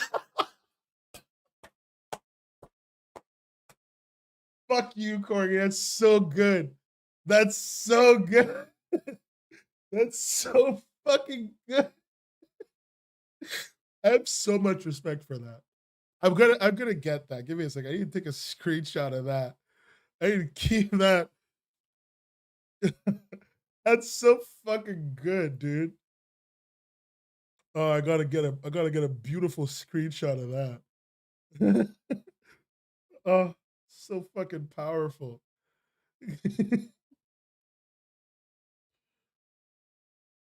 Like I rarely ever highlight comments on this channel, but I gotta highlight this one. Like, it's good. Chat, this is fucking good. Anyway, from a Johnny West, how do you think the other aspects of the art world will be affected going forward? It's gonna be a really weird thing, actually, I think. All in all. I see I see video games are gonna probably be fine. I think movies are gonna make less money. We just won't notice because big budget will continue to make what they make.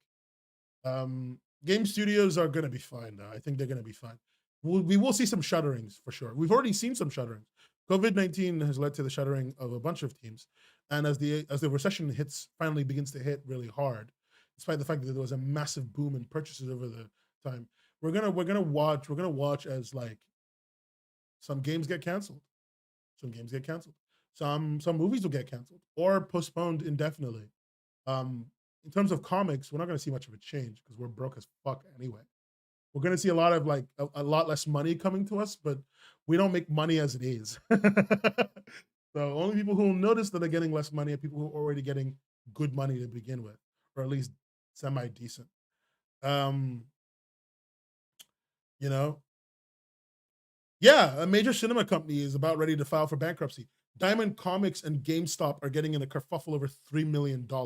Like over $1 million. Like, okay, look, I want to say something to you with love.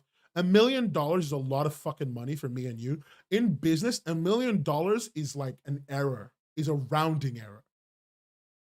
You know, like Diamond Comics tanked its reputation and then proceeded to, and then they already always had a bad reputation, but they tanked whatever little reputation they had left. And then now they're fighting for $1 million with GameStop, who doesn't have $1 million to their name, let alone $1 million to pay out. You know, major cinema companies are shutting down, like, or they're consolidating. One of the biggest problems of recessions that occurs is that media companies consolidate because one company will consolidate market share, will consolidate power. It's a major problem of this space, of this environment. Companies will immediately begin to consolidate market share and power. So you will have a lot more buyouts, a lot more purchases, and a lot more layoffs. Like we've already seen that Tapas has basically shut down like their entire pivot to internally made content. We've seen Tapas has shut down their entire pivot to internally made content. They fired dozens of people. A third of the staff at Radish got fired. A third of the staff that was all there, most of which were at Radish, got fired because they were all going to be they were all going to work and make internally made content. You know, like we've seen fucking Cartoon Network is trying to wipe an animation that they don't like off, that they don't want to pay royalties for, off of the face of the planet. They have deleted it from every single platform. I think Ryan Estrada was tweeting about it earlier today, and I was reading it. You know, and like Cartoon was trying to wipe from the face of the planet an entire cartoon. It's called Infinity Train. They're trying to wipe Infinity Train from existence because they don't want to pay the money on it. And you know, like we're watching people tighten the purse. But the thing is, they're not. This is the thing, right? Watching people tighten the purse, it's going to be a very difficult thing, and we're going to lose unless we change something. And what I mean is, when we see change we don't like, we can't just like bitch on Twitter. Like, don't get me wrong, bitch on Twitter. I love Twitter. I love reading your shit. But like, you know, you got to promote me because I talk about it and I want you to promote me. You know, remember guys, like, share, like, subscribe, but also remember to share the video to at least 3 of your friends, or else I will come to your house and eat your pie. I don't mean that in a cool way or a hot way. I will eat the food you've been saving up in the fridge for 3 weeks. Anyway, but no, we're gonna watch them tighten the purse a lot as we go forward, you know. And the thing is, if we don't shout, they'll do it. Like Cartoon Network canceling Infinity Train, whatever. You know, deleting Infinity Train off of every single platform they have, whatever. But you know why it's a problem. Why that happening is a whatever problem is because we're bitching about it on Twitter and we're not emailing them. Like, companies are terrible, but companies have a process. And a big part of their process is they listen to vocal people because vocal people are important to them, right? And like, it's very important for you to be capable of going to like emailing Cartoon Network, emailing Webtoon. When you see something you don't like, email them and be like, hey, I saw this and I don't understand what's going on, but I don't like that this is happening. Email them. Even if you think it's not doing anything, even if you're emailing just their customer service, it's pissing off enough people. It's gonna, and if we're doing it in enough volume, it'll piss off enough people to at least make them reconsider their decision. When it comes to economic downturn like this, we will watch a lot of change, right? Everyone where people working in animation are losing jobs left, right, and center. Stuff is getting shut down randomly. Stuff is getting removed because all these companies over promised. And they know that they're going to underdeliver. They overpromised based on projections that were impossible to maintain, and they knew that they were impossible to maintain. And now they know that they're going to and they always plan from the beginning to underdeliver. The COVID boom is gone. All these companies stole government money so that they could maintain the amount of they could maintain the amount of profits that they were making. They took advantage of me and you and took our money and took our time, and then they made lots and lots of investments based on debt. The debt that they could take because they could afford to take crazy amounts of debt because the government was willing to give it to them. And now we're going to watch as they crash. We're going to watch as they tank and as they tank our industry with them. And the only way we can stop them is to bitch a lot and not but is to bitch a lot at them, at each other, and with each other as a group. Like, I cannot stress this enough. Make a fucking union. Please. Unions don't always mean that you're going to have some kind of like magical governing power, but it means that you all act in unison. I'm begging you. Do you want me to make the union? I'll make the union, but we all need to fucking complain. Like, I can sit here and bitch all I want, right? When I email Webtoon, when I email people in Webtoon that I know, my contacts, my handful of contacts in Webtoon that I have, the two that I have, whenever something's happening I don't understand, I'm like, them, I ask them, like, what the fuck is going on? And like, these people don't have power to change shit. But you know who has power to change shit? People above them. And you know what those people listen to? Public opinion. Why? Because they're weak and stupid and they need people to like them. They know that if we don't like them, we don't give them money. And as such, a big part of the way we should be operating as we go forward, because what's going to be continuing happening is this. It's going to continue happening, right? A big part of the way we should operate is we need to be loud, together, like not individually, together. You have a problem with something, show it to like 5 of your friends. When you see something that you think explains a problem to your friends, show it to them. Get them to understand how fucking bad it is, and then get your friends and you to like email somebody. Like, give them an email, give them a pre-made template. Just get them to send the email that's like, I don't really like that this is happening. If you don't like that on Webtoon, there's all the call to action content isn't getting promoted. You know what all the call to action creators should have done? Emailed Webtoon and been like, hey, can you promote call to action more? If we could guarantee that at least 2-3 dozen emails were sent every week talking about how call to action wasn't being promoted, talking minimum level, 2-3 dozen emails a week, I fucking bet your ass right now we'd be seeing call to action promotions on a daily basis. But y'all just fucking, like, I say this with love, y'all just sat there and didn't say shit until it was too late, and then you started bitching on Twitter. They don't listen to profit. These companies don't even make profit. They don't listen to profit. These companies listen to loud people. They listen to the potential of losing profit. They don't listen to profit. They don't listen to the actual money, because the reality of life is they will always make money. They listen to potential loss of profit. They listen to the potential loss of profit. They are more afraid of the projection that they will lose than they are afraid of actually losing money. These people work on public opinion. Naver makes money on public opinion. If there is a massive groundswell of people complaining about the fact that there's mistreatment, there is this, there is that, guess who loses stock price? Naver does. The potential of losing money is more valuable to these people than actually losing money. So when you complain, it's a big part of showing them that there is a potential that they could lose money. And it at least it gets them to change somewhat. I would give you their emails, but I don't want to give you emails to certain people because I don't want you guys to harass them, because all of you, I can't trust all of you. But I would always recommend, Webtoon literally has a contact. They have a contact line at the bottom of their page. I think it's in their help section. It correlates, yeah, definitely. It's in their help section or something.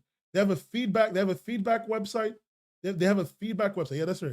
They have a massive feedback website on Upvote. I say massive, questionable. They have a feedback website on Upvote where you can go in and you can put requests. You can say things. I'm going to show you the website right now, even. I'm not guaranteeing that shit will change. But if there's a post here once a week of someone complaining, and then they send it to their friends, and their friends go in and upvote it, and then they comment, and not just upvote, you gotta comment. You can't just upvote. You upvote it, you comment, you tweet about the problem, you email them about the problem. Something will change. And if you want examples of that, creator profile is one of the biggest fucking requests. Guess what changed? Because people were like upset about it and commenting about it and commenting about how they wanted it to change and why they wanted it to change. It wasn't the first time it had come up in the past 5 years. Like, we're in a weird place right now where there's going to be a lot of media companies that are going to be shutting down. And while Sean is right, and it would be great if more of them were structured as co-ops, and trust me, if I could make a co-op Webtoon company, I fucking would. I would right now. If I could make one, I would right now. And frankly, I'm thinking about stuff really anyway. But when it comes to Webtoon and webcomics as a whole, we can't just be these passive interaction members. If you ever walk up to me in your life and you tell me you care about comics, I expect you to be doing your bit, to be doing your part for all of us. I expect you to be putting in your time for all of us, like the rest of us should be doing. If it's something you like, talk about it. If it's something you don't like, talk about it. And don't just talk about it to your friends. Be willing to lose a little bit of money. Why can't I make a webcomic co-op? Honestly, money. If I could, listen, one, money, two, I don't have a full vision of what that is yet. I have thought about it though. I've actually really thought about making a webcomic co-op. I've really thought about it. I've thought about the revenue potential. I've thought about all of that. I have some numbers down on a Google Doc somewhere. The only reason I haven't done it is money. To start, you need money, and I haven't even been able to get invest. I wanted to. But the thing with co-ops is everyone kind of has to bring their own money, or you get investor funding. But investor funding works in a weird way where they give you the money, you guarantee a payback. That way, they don't own anything, and then you can then continue to operate because you've already made like your initial seed of money. You can kind of operate forward, right? But like, I don't have money. Also, I don't have enough creators. Like, I want to make a creator co-op. It would need to be it would need to be pointed, and I'd need more creators. Like, I need more. I really would like one though. Start a co-op and then pivot to NFTs. We get some sweet venture capital, start a co-op, and then pivot to NFTs 3 months later. Pivoting to NFTs is the move, baby. But no, like, I would love to do that. I just haven't. I should probably think about it more seriously. I've been super busy with teaching in my life and this, that I haven't really thought about it. But I would love to do it. It's something I really want to do. Oh, you've never heard of a co-op working? Ah, then I have something to introduce you to. The greatest co-op of them all. My favorite co-op, and they pay a minimum of $60,000 to people. Just so we're clear. Okay? The greatest co-op of them all is the Glory Society. My favorite co-op. I love the Glory Society. Hold on one second. I just reorganize the way that the page looks. If you don't know who the Glory Society is, these are the creators of Night in the Woods. If you've never played that game, it's a massive, massive game. Very popular. This is the co-op. Scott Benson, Ren Farron. All of these people work together to create Night in the Woods. And they recently hired a new artist. It was founded by Scott and Bethany Hockenberry, 2 out of the 3 people who made Night in the Woods, along with Ren Farron, who are all there, the top 3. Co-ops work. Cooperatives work very well. They're just difficult to organize because they require effort. But once you put that effort in, they do a lot. I really love Scott Benson. I follow him on Twitter, the funniest man in the universe. And I love Night in the Woods. And this is genuinely my number one inspiration, that companies and things can always be better. If you, I sometimes just open this webpage when I'm having a really bad day and I look at it. And I remember that they are still in operation. And because they're still in operation, it means that it's possible for a co-op to run forever, for a long time and do well. Like, don't, there are, companies will always fail. Co-ops will always fail. They're companies. Groups, organizations will always fail. Failure is an inevitability of organization. But at the end of the day, enough of them work. Cooperatives have about the same level of success rate as every other company does, which is very low, by the way. Company success rate is like 10%, I think, after like 10 years. After 10, yeah, 10 years. After 10 years, a company's success rate, likelihood of still making profit after 10 years is 10%. Like, oh, no, sorry. Only 10% of companies after 10 years are still making money. Yeah, that's what it was. Or like doing well. Most of them just kind of shudder. Hey, Thunderheart, by the way. We're talking about economics. Because when am I not? Image is co-op-ish, but Image is a hybrid co-op. That's entirely because for all the faults of Rob Liefeld, he made Image. That's it. I think that's what I say every day. I say for all the faults of Rob Liefeld, he made Image. Made Image Comics. That is so valuable.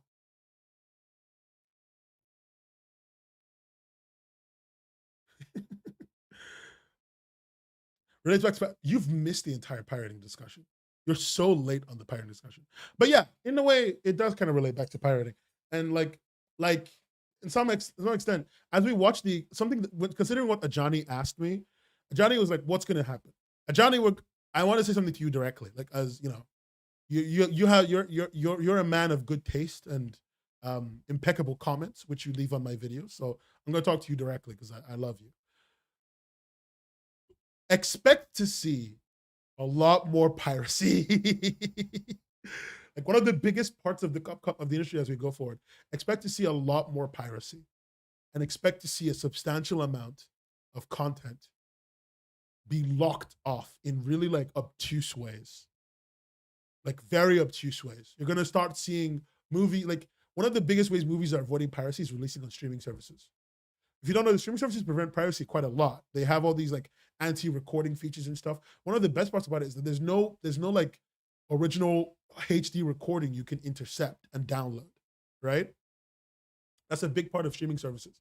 You can't like intercept the HD recording. So the only way to record a 4K or 8K, like, you know, a 4K movie that's on a streaming service is to get a 4K screen, you know, set up a whole bunch of expensive equipment just to screen record that. And that takes like the entire runtime of the movie. Process that recording, remove any artifacts, and you might have to do that a few times because recording a screen is not a foolproof science. So there's no way to just download the stream, right? And there's no like movie cinema reel you can intercept and then like process to film. So for a lot of content going forward, there's going to be a lot more obtuse ways they're going to be using to like shutter their content and make sure it's impossible for them to be pirated or hard to be pirated. It's what it is. And we're going to see that with comics too. We're going to see that with comics, especially as they're becoming more global and we're seeing them in more and more languages. We're going to see that. Webtoon already literally has like a thing at the top of every Fast Pass chapter that's like, don't pirate this. Yeah. And we talked to, and Thunderheart, you talked about putting socials on your comics. We talked about that earlier. I said piracy's fine, but you need to take advantage of piracy. They can take more advantage of piracy than the piracy take advantage of you. Is a sum total of what I said there. It's sum total of what I said there. And everything we've talked about today, at the end of the day, it's literally this: the system that we're working with is a little bit flawed. It's very flawed, and it's almost inherently made to devalue our contributions to them for a lot of reasons that are both our fault and not our fault. But at the end of the day, you need to take advantage of every single angle that you can, without obviously taking advantage of other people, but taking advantage of every single angle that you can in an industry that wants to fuck with you, right? Putting your socials on your comics is one of them. Taking advantage of the fact that like people are going to steal your content is another one. Piracy will happen regardless, so make sure that when people pirate your shit that they get you. If you make animation and people pirate your animation, put little hidden code in your animation images so that you always know that it's yours and people can always come back to you. Do what that woman who makes realistic cakes on TikTok does and make your cakes with green buttercream. God, I love that woman. She's so good. She's so fucking good. You know, like, do the most for the things that you care about. Worst thing about streaming from Cords, worst thing about streaming movies is movie preservation. Once it's off service, you can't have it anymore. Yeah, that's why we no longer have Infinity Train. It's just gone. Infinity Train is just gone, which is insane to me. Infinity Train is just gone, which is super insane to me. Like it is crazy to me that it's basically forever gone. It's wiped off the face of the planet because they didn't want to pay royalties. The minor amount of royalties they didn't want to pay. Oh my god. We love to see it. What stage of capitalism is this again? Late stage. This is late stage capitalism, baby. Baby. Oh, dude, don't get me fucking started. Like, I'm gonna be a little bit off topic about, but like, conservation is a really big problem with the way everything is going onto their own platforms and shit. Because like, I know that comic creators deserve the right to take a comic away, but fuck, is it gonna upset me if like it's just gone forever and I can never see it again? And like, the one thing that really brings that for me is a video game called Metal Arms Glitch in the System. It's one of my favorite video games. It's not that good a game, but I really loved it. Metal Arms Glitch in the System is owned by, I think, Activision, and they haven't put out a new one since the old ones came out decades ago, almost a decade ago, on PS2. They've refused to put out any more Metal Arms, and they're just holding on to the IP rights. And the creator has offered to buy the IP rights from them multiple times, and there's no way for anyone to be able to re-release it in any way that can be used anymore. So essentially, I am stuck having to play it on a fucking emulator like a goon. Don't get me wrong, I have mods, but also don't get me wrong, I don't want to have to do this. I want to play it on my fucking PlayStation, or like I want to play it legitimately in 4K with like up-res textures and shit. Not having to use an emulator, that'd be great. Anyway, yeah, that's my complaint. Anyway, yeah, late stage capitalism, cut costs, leverage assets, sell the organs of your Sean, you gotta stop. you need to be stopped.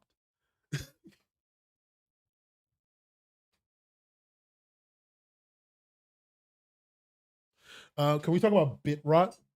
Oh fuck me, dude. Like, like data rot is such a fucking annoying thing. Like, data rot is such an annoying part of like being a video game conservationist. It's just, it sucks, and I know what you're talking about. It's so bad. Is there a version of Tower of God that was the canvas version that can no longer be found? Sucks you can't find canvas version. Yeah, there is. There most likely is a Tower of God canvas version where he's thanking the readers and he's talking to them. Like, Blue Chair had a canvas version that is gone. You guys do not know how many Q&As that you missed. And if you want to, like, the only leftover thing that proves that Blue Chair, the Blue Chair manga had like all these Q&As back in the day is that what do you call it? Is that the scans exist. Like, I'm literally on a scanlation site now, and if Shen Comics ever sees this, I'm sorry, Shen. I'm not trying to make people steal your comic. Don't get mad at me or whatever. Cool. Anyway, like, this is Blue Chair. Like, this is the Blue Chair I grew up reading. You know, all the Q&As, there were so many Q&As. This Q&A is followed by another Q&A. Like, this Q&A, but all this stuff is gone in the canvas, in the originals version. The 100th episode upload where he does a face reveal and he's shaking Tom Ackles' hand, I think, or David's hand, I think that's gone too. Like, it's just gone. This is like when people ask, how did Blue Chair get so popular? I'm like, the dude was like super interactive with the community. He was great, all that stuff. And then they go and read Blue Chair, and it's nothing like that anymore. And there's none of that anymore. And they're like, what are you fucking talking about? Like, at one point, Shen had 20 sessions of had 20 Q&A sessions, chapter to chapter to chapter, and like, that's gone. We're never gonna have that again. We're never gonna have that. We're never gonna have that chapter where he thanks the 1,000th page visitor. No, that was a joke. It was a joke chapter about being the 1,000th visitor to a website. and then getting like viruses on your computer. But like we're never gonna have that like the regular Q&As anymore. We're not gonna have any of that back. And it sucks. It sucks that we've lost all of that. And I'm not a conservationist. I'm gonna be real with you. I'm very much a futurist. I couldn't give a shit about the past. I learn from it. I move on. But on the other hand, I don't think anyone who does is stupid. I'm largely not a conservationist. I'm like pretty, but I also think that people deserve the right to be able to do that, and there's nothing wrong with doing that. But we live in a environment where that's no longer a thing for whatever fucking reason. It sucks. I hate it. I hate it. Whatever. I just don't like all of this. All of this just made me very sad.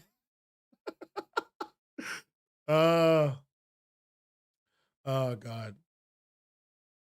We we live in a society. Where's my Joker mask? Where's my Joker mask?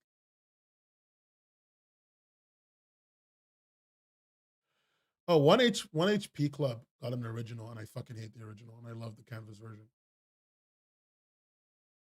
I'll just admit that right now. We live in a marriage. If you don't know what that joke is, that's a Discord joke. But yeah, don't worry, Nen. The future is bright. Haven't you seen the latest screenshots of the net? Sean, I'm going to ban you. I'm going to ban you, Sean. Mr. McFarland. What the fuck? Don't talk to me about the fucking metaverse and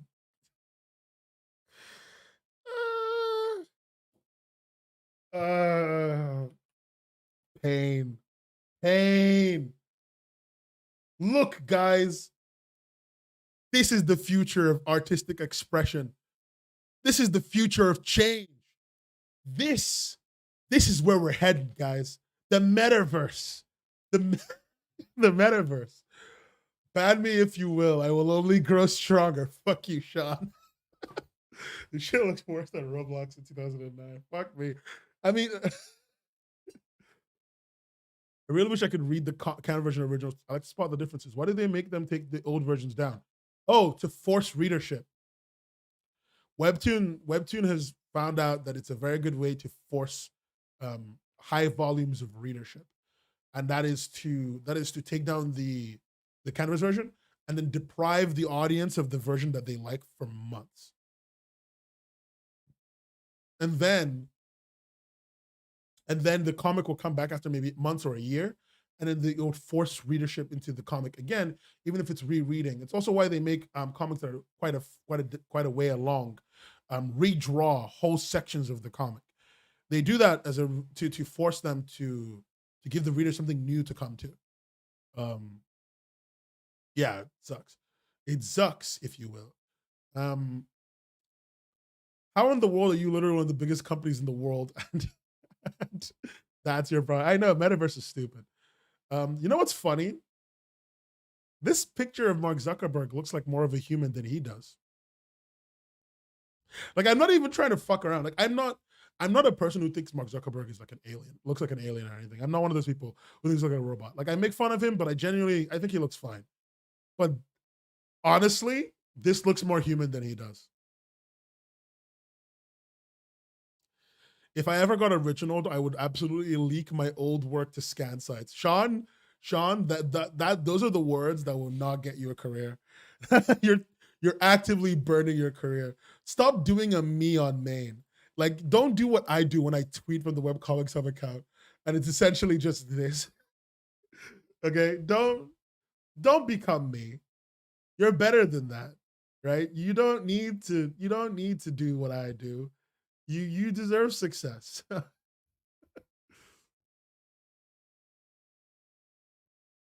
You deserve success, buddy. You don't need to do what I'm doing. Have you heard of the bootleg Miku metaverse? What the fuck are you? Wait, is this that fucking? Oh my god. You know, I could be doing something else. But you know, guys, we're at the point in the podcast where we talk about the metaverse pop star Polar. Polar? Is that the one you're talking about? Polar, the metaverse pop star? Shit. Oh no. Yo, zombie, you thought they took it down because they wanted to? Fuck no, dude. It's part of the contract. Webtoon. So you guys probably don't know this. Webtoon doesn't buy the ownership of your comic when you sign a contract. They buy distribution rights. That's what they're paying you for. Digital distribution rights, right? And also sometimes some physical distribution rights for a certain amount of time, or at least the ability to ask you to physically distribute and you can tell them no, right? Um, it's why, like, essentially, if somebody's webcomic doesn't go out, if somebody's webcomic like is being published and it stops being published because Webtoon cancels it or something, Webtoon basically gets to just sit on all those chapters forever. And a lot of the IP can't really be easily distributed elsewhere because Webtoon bought the distribution rights and they decided that they don't want to distribute it. So the comic just kind of sits on their server and the creator can't draw more of it. They have to do something else for like 3 years. Yeah, it's kind of shitty. Um, it's dumb. Some of the comics that got canceled recently, that's kind of the place they're in.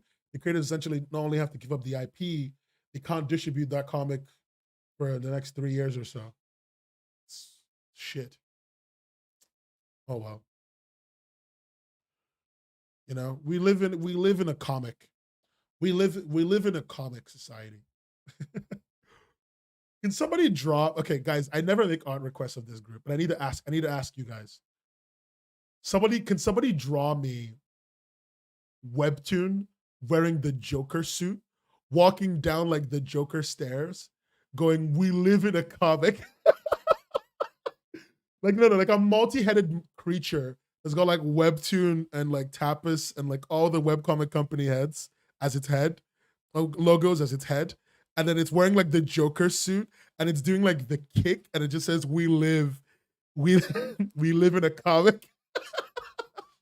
I I'm begging you, somebody, please. You all have my Discord. You can DM me, or you can join the Discord. Discord.webcomicshub.co.uk.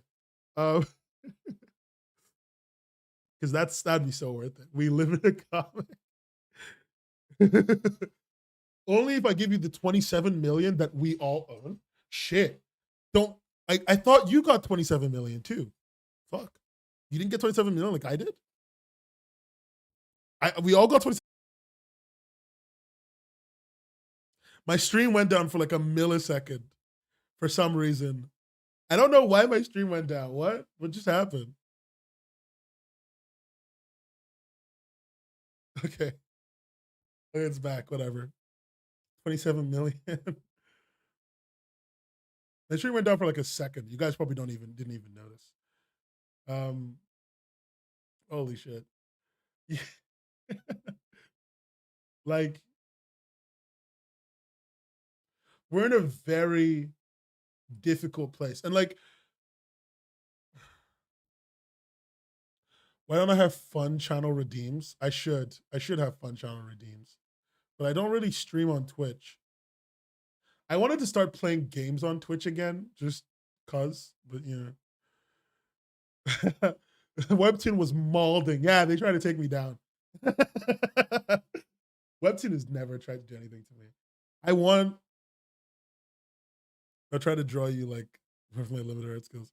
I need somebody to draw me the Joker, the web comics Joker, please. At this point, I will actually pay money for it. I will actually. The audio is choppy. Oh, that must be the stream problem I just had. My stream all just like went down for a second. And it might be the lag between it going down and how it's affecting you. But if it's still choppy, give it a second. It should smooth out like any second now. Yeah, from the Joker movie. Like I saw something similar to it. Let me see.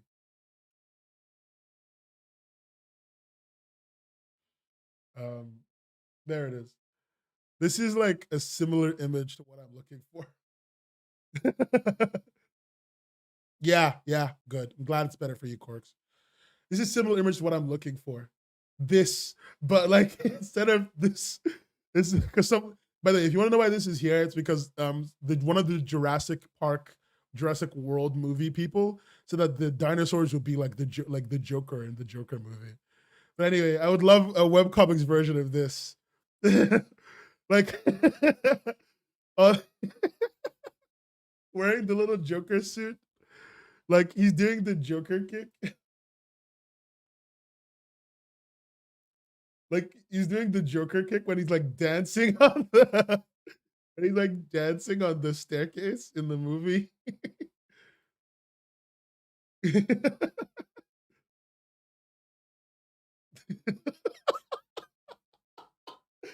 And it's just we live in a comic.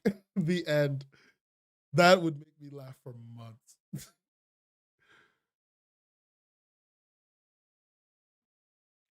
I think the suit is more important than the makeup, but you could just like put clown makeup on all of them or something, or on one of them. It doesn't matter. They're all the clown. I love comics. Uh, I feel like the worst part of this podcast thing has been that you guys have had to learn the kind of things I find funny. And that's been a very, very difficult process for you.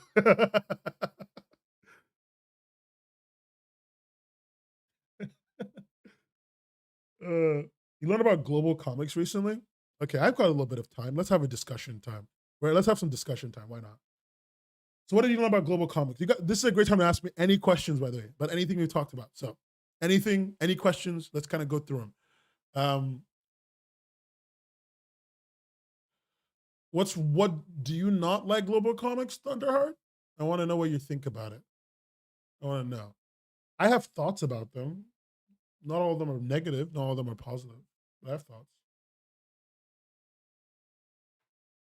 Um, I would like to know what everyone's thoughts are, what everyone's questions are. If no one has questions, I'll move on and I'll go to sleep. That's a lie. I'll just go watch TV. Global Comics is another comic platform. Okay, cool. Yeah, they're a thing. I know the creator of the platform. They're a thing. There's a lot of things I could say about Global Comics. There's a lot of things I could say about their model that I think is a little bit flawed, but they know what their focus is, and they know what their focus is. And then I might not know what that is, at least as much as they do. But some things are wrong with it that I don't like. Some things are great about it that I like. They had creative profiles before Webtoon did. But in fairness, Tapas had creative profiles first. So, you know, yeah, that's what it is. I'm a mindless consumer. It's all right, Solo. Don't worry about it. A great other platform to upload to. Whatever. Upload to whatever platform you want. Just don't upload to like Voice Me. If I tell you a place not to upload, don't upload to Voice Me. I have a lot of reasons for that, and I can explain that to you later, but don't upload to Voice Me. Yeah, sure, Solo. Whatever question you have, ask. Ask away.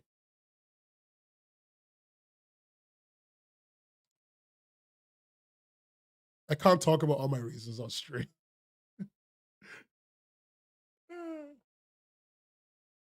I will just say that, like, for a platform with zero fucking anything, the fact that they've taken 50% ownership of some people's IP, which is more than even Webtoon asks for, and Webtoon from people is crazy to me. Is crazy to me. Um, and it has all the markings of tech bro bullshit, which I've talked about on this show before. I don't like tech bro bullshit. It has all the markings of tech bro bullshit. So when do I think it's good to go to self publishing? All fucking from the beginning. Just fuck publish as self publish as soon as you can. Have every possible method available to you. Is my opinion. If you can handle it emotionally and mentally, you should have every possible method available to you. Fuck, I stream on 2 platforms. I'm not gonna mention which two because I don't want Twitch to smite me. but I stream on 2 platforms. And like that's me trying to make sure I'm getting to all of my audience at once, right?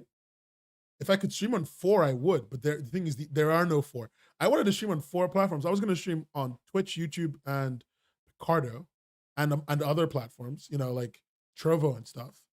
And it's just like I realized that a lot of them don't have the viewership I need, so I didn't do it. You know, but like, because that's just what you have to do. Always give every avenue. If I had my own website where I could stream stuff, because I do have my own website, it's a landing page for people to know who I am. If I had a website where I could stream stuff to, I would 100%. I would stream my stuff directly to my own website. Oh, the manhwa behind my head. I haven't talked about the D&D webtoon yet, Radar. There's not much to talk about it. There's a D&D webtoon that's coming. Like I feel like everyone knows about that.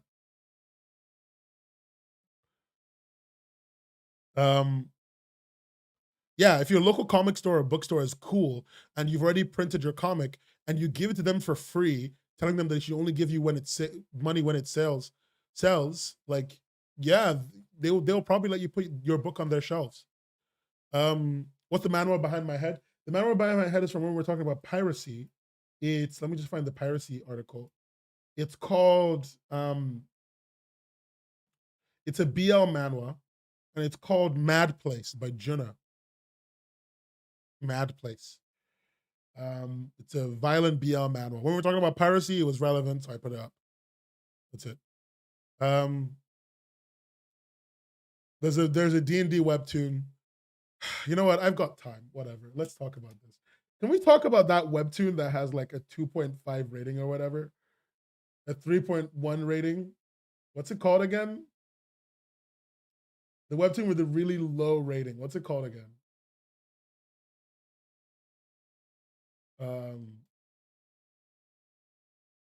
God, it just came out. It's an originals webtoon. It's like a 3 on the rating scale, which it just came out. And I want to say this. I'm going to show you this. I don't want you to dunk on it. Like, leave it alone. If I even imagine that any of you dunked on it, please don't you fucking do that to me. I don't want anyone to dunk on it, but I do want to kind of talk about it because I think it's a little bit funny. I think it's a little bit funny. I think it's called God, what is it called? What is it called? Jesus, I can't find it. Oh, it's called Master of Villains. It's called Master of Villains. I think it still has like I think it still has like a banner right now, actually. I think it still has a banner. It's called Master of Villains. So that's what it's new. And people don't like it for a lot of reasons. People don't like it for a lot of reasons. This is the webtoon. It's got 3.92 rating. The rating's gone up. It was lower than 3.9 at one point. I could have sworn it was like, it was, okay, no, 3.92 was the lowest it got to. This is the webtoon. It's called Master of Villains. It's got a 3.92 rating. You look on the right. Yeah, people don't like it for a lot of reasons. One of them is the fact that even though there's 5 episodes here, there's actually 10 episodes out. About half the comic is in Fast Pass, and it hasn't even, and it was worse than this last week. Last week, when it came out, only like 3 episodes or whatever were out, and the rest were Fast Pass. Now 5 episodes are out, and the rest are Fast Pass. Which sucks, you know. It says it contains mature content, and like one of the things somebody pointed out is that there's lolicon in this, which is just gross. I have very little to say on that. It's fucking gross. People don't like the art. People don't like the absence of charisma. I think they're re-uploading a completed comic. I'm not sure. My favorite thing about this comic really is the guy's abs. I should actually show you this. Oh, there's 15 total episodes, and 5 of them are out, and 10 of them are Fast Pass. Also, my favorite thing is this. Look at this man's abs.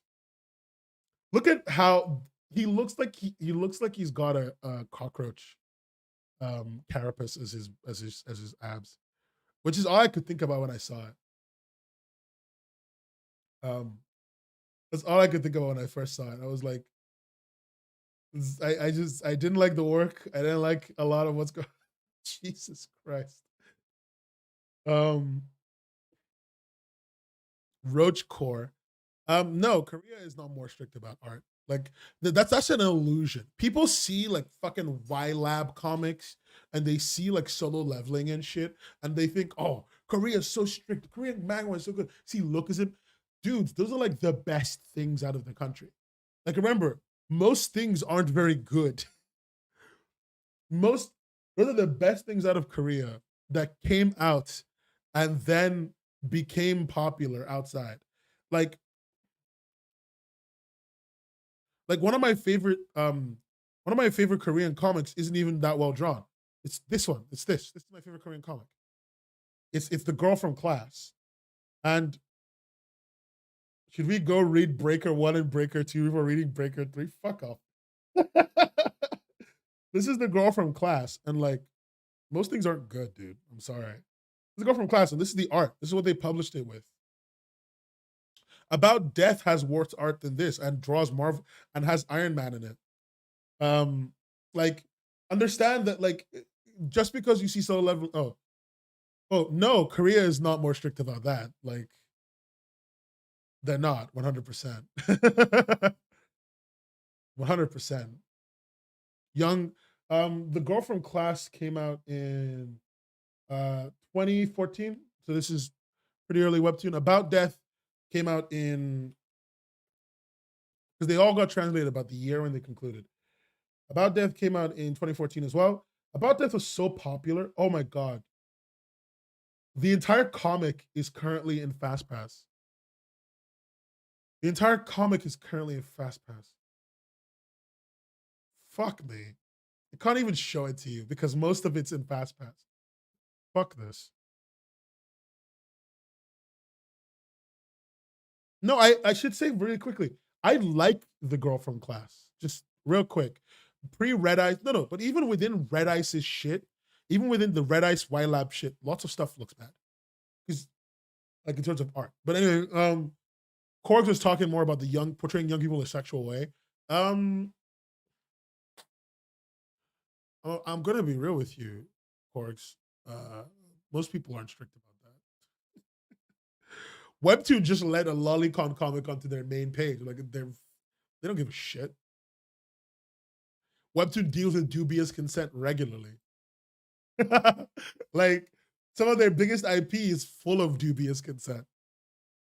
Dubious, the dubiousest of consent.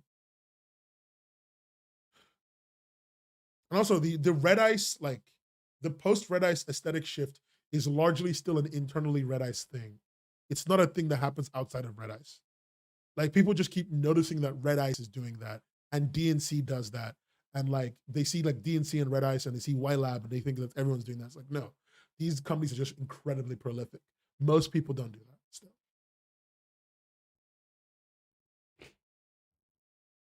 The girl from Class has more personality than most manhwa. Yeah. Like it really does. It's so good. And they do be dubious. They do be dubious. Like mega dubious.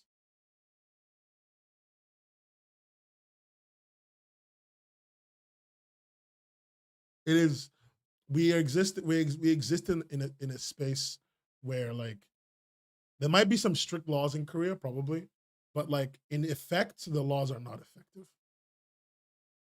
Like the amount of shit I've read from Korea that is just like essay and like dubious consent is ridiculous. Like and with minors, so like you know.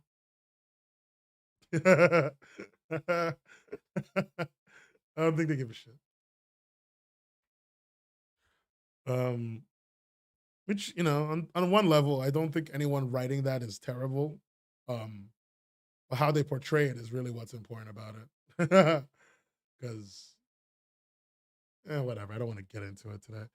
I do not have the time You don't have the time and not the emotional energy. Anyway, that's kind of us for today because we've talked about quite a lot. We've been around the block, you know, a few times I've been around that track. Um, what's the lyrics again? You know, a few times I've been around that track. So it's not gonna happen like that because I ain't no holla back girl. I ain't no holla back girl. So um, gotta end. I gotta end the stream. Gotta end it. Wait, let me see. Wait, there's something more. I find it weird that you have to censor knives in Korea. Apparently, probably with a crackdown on knife crime or something. It's a weird line they've drawn. Oh, like actually, before I go on, let me just answer Sean's thing. Yes, Sean, the weirdest line I've ever noticed as somebody who isn't from an Asian country and has never lived in an Asian country is how the predominant thing in Asian countries seems to be optics over effect, which is a thing in a lot of countries. Don't get me wrong. Most countries have an optic over effect rule in place, but like Asian countries take the optics thing to as ridiculous a degree as possible to ensure they look like they're doing something. So like they want to prevent SA, so they censor porn because it's about the optics. It's not about changing anything or doing anything. They want to they use the amount of obscene content available, so they censor it in minor, meaningless ways where everyone knows what it is. Everyone knows that when someone's sucking on a lollipop, they're smoking. Everyone knows that when someone's drinking soda, they're actually drinking alcohol. You know, whatever, right? You censor this shit because it's in ways that don't do anything, but the actual problem never gets like addressed. I don't live in these places, so maybe it's addressed in some places and not in other places. But the optics thing really rubs me the wrong way personally. But hey, what do I fucking know? I'm a dumbass. That's it. All right. The 4Kids way. Love to see it. All right, all right, all right. I have to go to my server so that I can play hit. I have to go so that I can play Hitman in my Discord server with some people in chat for the rest of the evening. So we're gonna have to end the stream here. Thank you very much, everyone, for showing up to today's episode 12. Love it. Make sure you follow me on Twitter at webcomics_hub. I have an Instagram too at Webcomics Hub, and I've got other things at Webcomics Hub. You can go to the channel, to the website, webcomicshub.co.uk if you want to see where all my links are. I have a website, it's a thing. You can also just give me money on Patreon. You should give me money on Patreon, in fact. Giving money even as low as $1 a month really helps me make things, helps me pay people, like paying my thumbnail artist, which is something I have to do every month. So I'd love it if you'd give me money. Make sure you like and subscribe to the channel on YouTube, Webcomics Hub, and you share the videos. Share them to other people so that I can get, so that me and all your friends can talk together, you know? And make sure you join the discord.webcomicshub.co.uk so that you can become a grustler like me. We have lots of fun little just conversations in there. And I fixed we have lots of fun little conversations in there about lots of different things. And we just kind of get along. We're going to do a movie night soon. Join the $27 million tier Patreon. You gotta join the Patreon. If you want to do one-offs, I have a Ko-fi somewhere. I don't know where it is, but I have one. It's probably kofi.com/webcomicshub or some shit. Go there too. Other than that, I've been Nen. You've been awesome. And I'll see you next week. I don't know what the fuck I'm doing next week. I thought I had a plan, but I don't. all the topics people keep giving me are too much hard work to research. Stop making me work hard. Fuck. Let me be lazy. Do give me topics though. I do like having topics. You can put it in the Discord, in the podcast suggestions in the Discord. Okay, thanks. Goodbye.